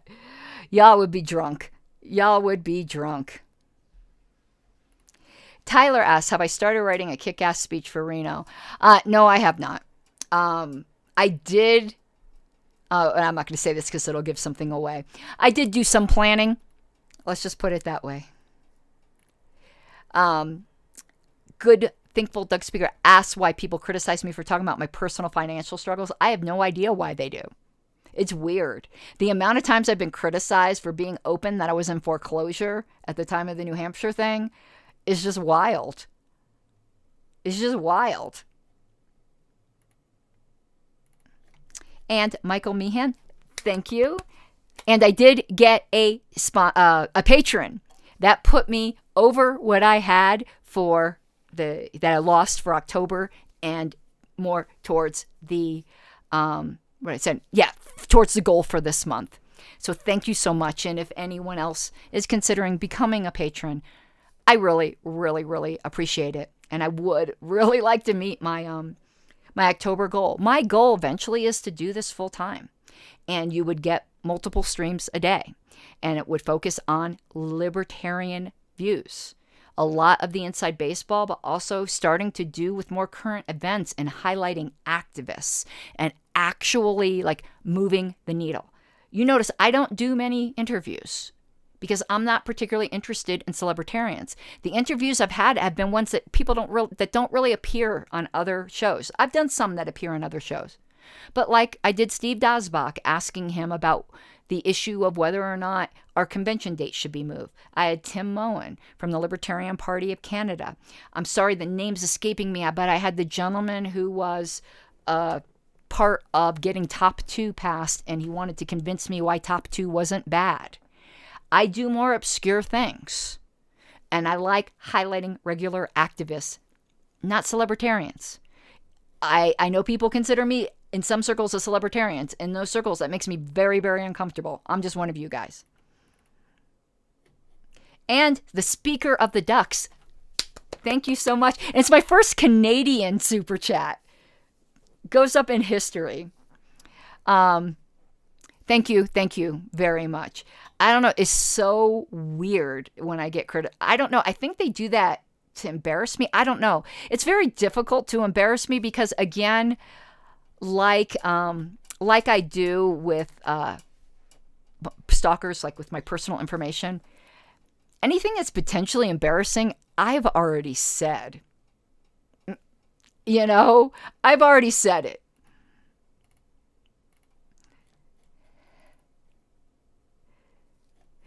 Yeah, this was me, Kenny. I liked Whitney Bilieu, too. I didn't like the 2020 chair candidate and loudly asked people to write in for her. I was begging her to run, and she told me she couldn't do both Texas and the LNC. That's why I asked her when she was running to be replacement here, are you quitting Texas? And she said no. That's why I ranked her last. I didn't rank her last because I had some animus against her. I ranked her last because she was not going to resign from Texas. And I think that was inappropriate. Yeah, Nylock says he's keeping an eye here on Joe, not a Fed. Likely story, right? Likely story. Oh. And some people says it's more than a 50% chance they'll rule in my favor. I hope so, for the sake of the party. Listen, the JC implications reach far beyond me. Obviously, I hope so for my sake. That's obvious, but I also hope so for the sake of the party.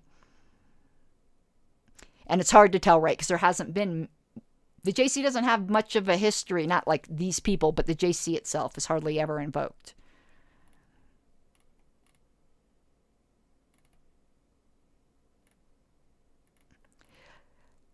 All right. So Kenny Kelly says Gen X is the best generation. Oh, boy. And Joe, not a Fed. The LNC has shown that they are weasels, and that's a good thing. I like weasels, not people weasels, but I mean like the animal weasels are adorable. I have been compelled by jealousy and rage to drop their mask and reveal who they are, which is weasels. To me, though, the weasels are so adorable, they're like ferrets. Mike, let me know about Sunday.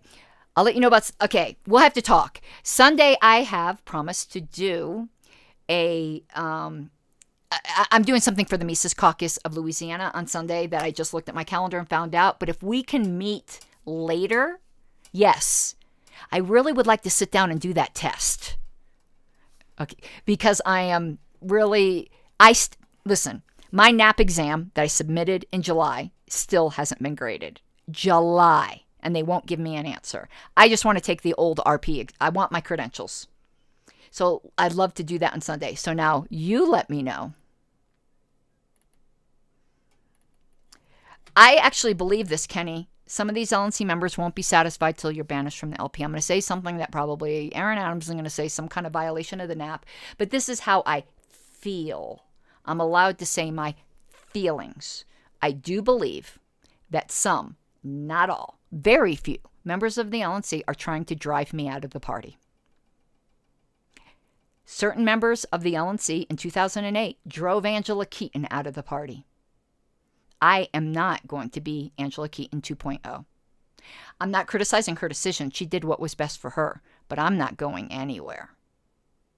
But do I think a small minority of LNC members are trying to drive me from the party, and if they could, would have moved to expel me from the party, which the LNC doesn't have the authority to do, which is why they didn't do it? Yes, I do. That is my feeling. And I cannot tell you how badly that hurts. Because I love this party, even if I don't like some of the leadership sometimes.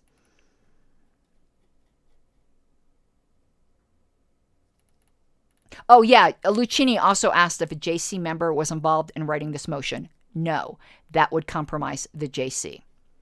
So Mike says Lucchini is being two-faced and clueless all at once. He whines about not being consulted and then wants to consult without me. I know, that is so weird. No JC member was involved. And I don't think it was necessary to consult those who voted for suspension. Their consultation comes in their vote.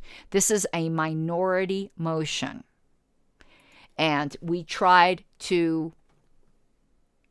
I thought it was harsh. Let's just put it that way. And the fact is, I did try to consult with the party chair. And I didn't even get like an acknowledgement. I got nothing, like literally radio silence.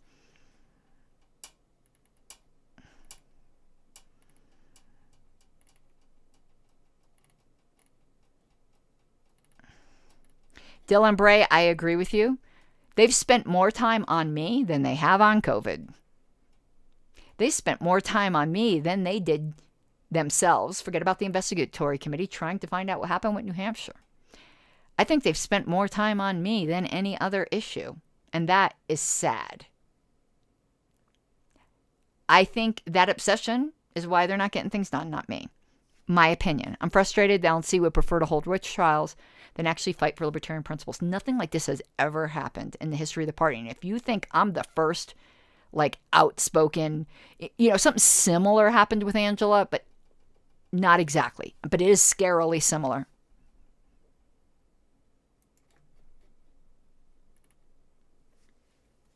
I read the new... Oh, that's an old one. Christian says Lucchini has a new message. Yeah, I read that.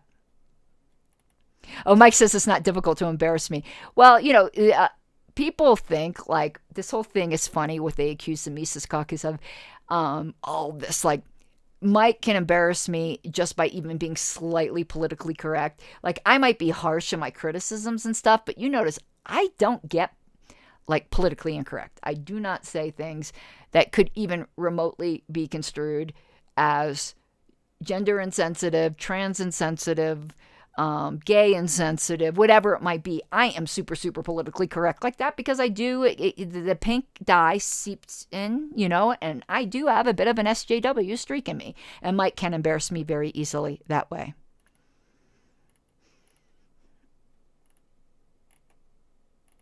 And yes, Tim Moen is a badass.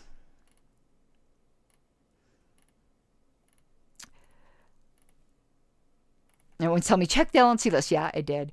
I am curious as to what the super secret compromise is that Lucchini has that I'm sure that I could never agree to in a million years. Lucchini acted completely unethically with the Region 1 chairs, and I do not trust him.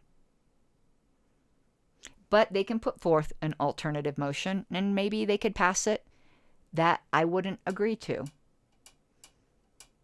In which case, I don't know. It's interesting. We'll have to see, in fact, what happens. But if they put forth some kind of really weird punitive motion that's not really like a compromise, I think Reno will let them have it. And Lucchini does not know how to read the room. Okay, that's it for comments. And how long did I go over my... It's done. And Nylar, I'm not asking Lucchini anything. I have worked with Mr. Lucchini before in what I thought was good faith, and he's turned around and stabbed me in the back.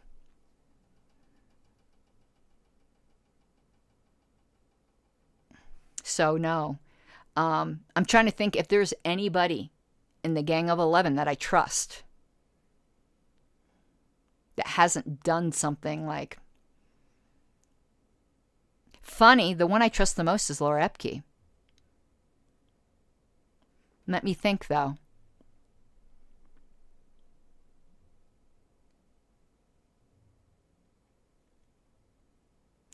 Tim Ferreira. I could talk with him. He doesn't want to talk with me.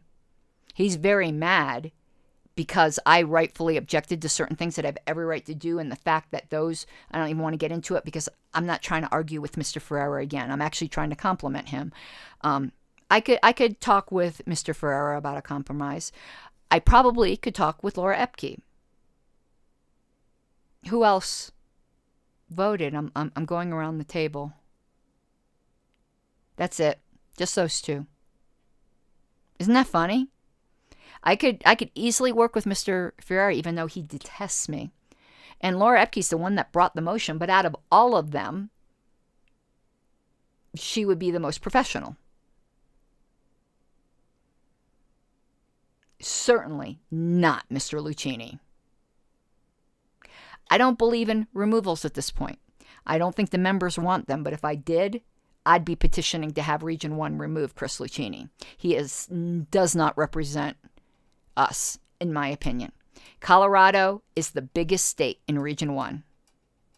Wait, Washington might have more when we're talking about national representatives, Colorado and Washington. But Colorado might be ahead, and he does not represent us. I wish we could leave Region 1.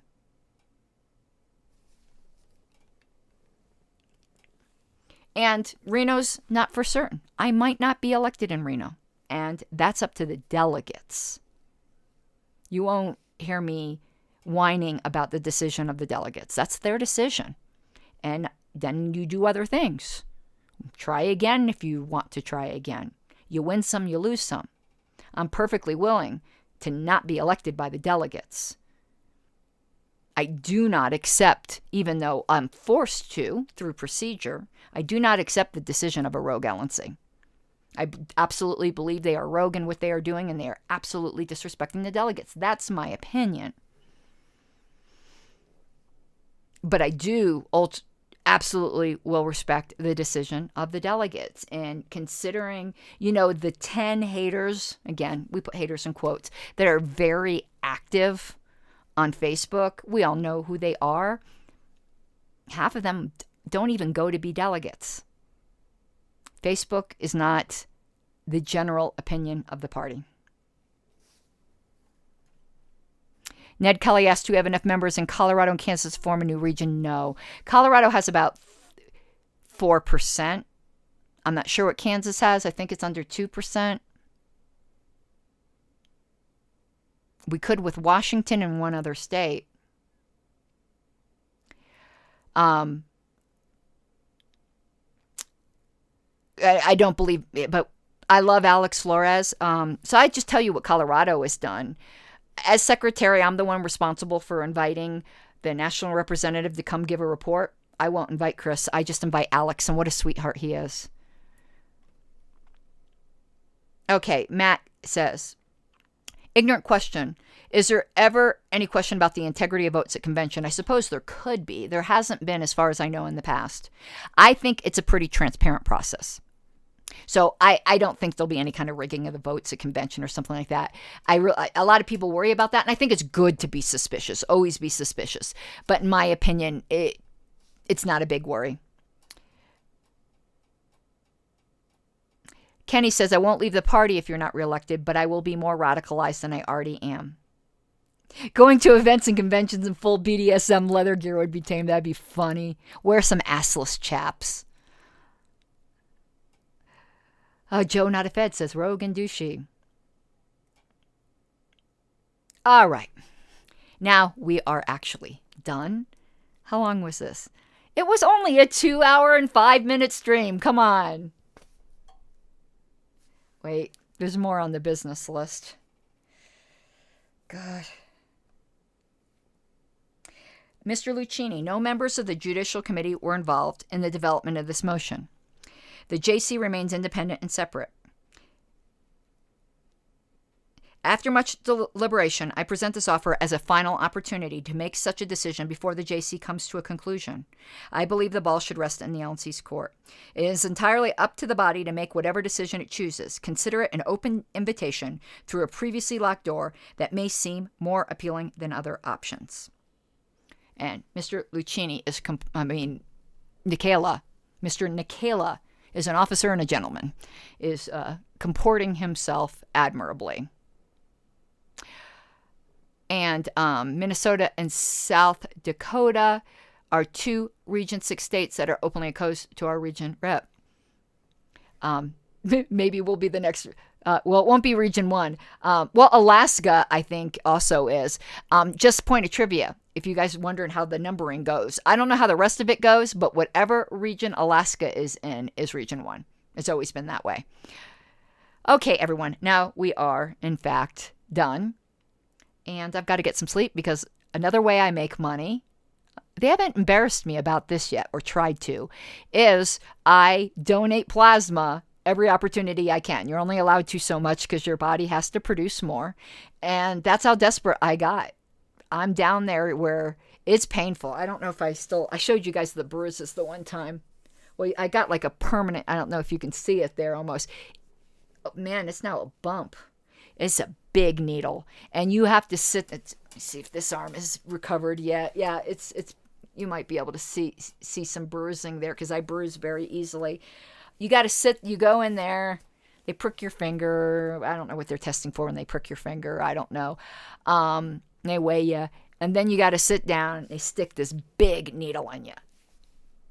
I'm not scared of needles at all.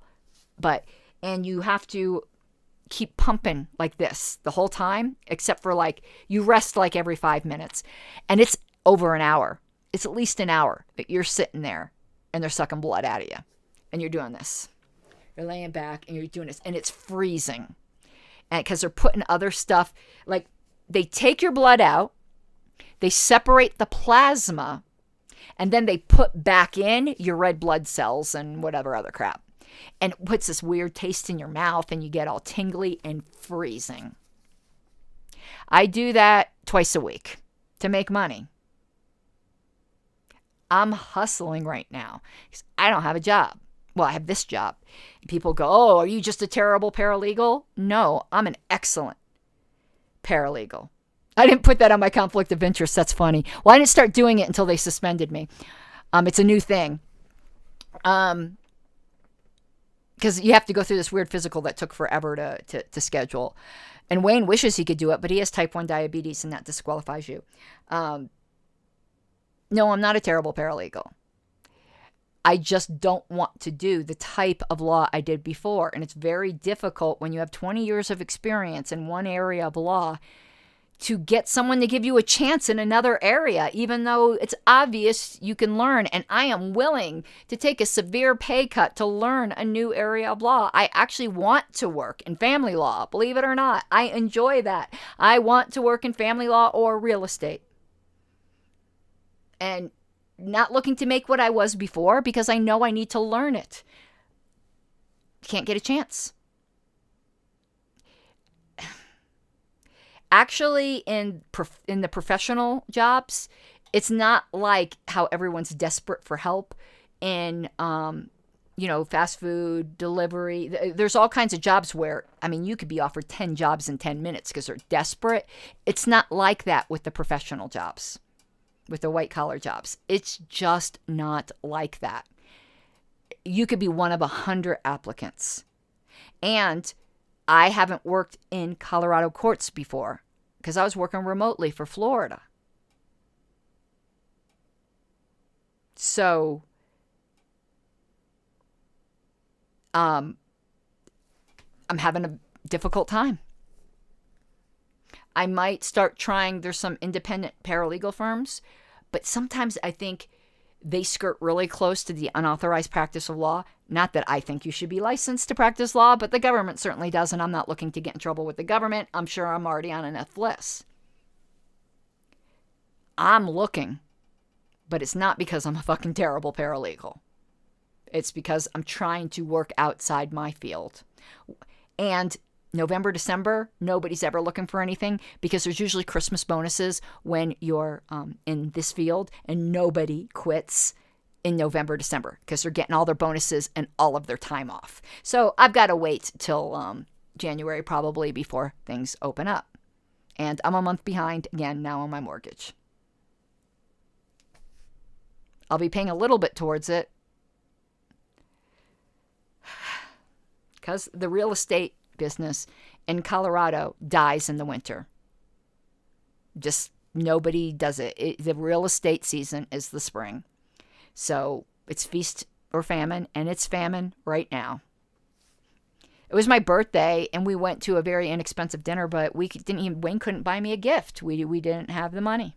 That's just the way it is, Thank you, Patrick Mitchell, for the $4.99 super chat. Okay, now we really are going to be done. Thank you, everyone. I hope this was informative. I hope it was mostly neutral, and I hope it was fair because that was my goal. I will keep you posted. We were going to do tonight, before this motion came out, the right to ignore the state. Maybe we will do that tomorrow. Ooh, that was a weird autofocus that went on there. All right, Ryan Brown, third done and done. Goodbye. Have a good night. Mi guapas de libertad. Let me find the finish button because I can't find my mouse. Oh, here it is. All right. Oh, no, I don't want to do finish. I want to do my little closing sequence. All right. Bye-bye.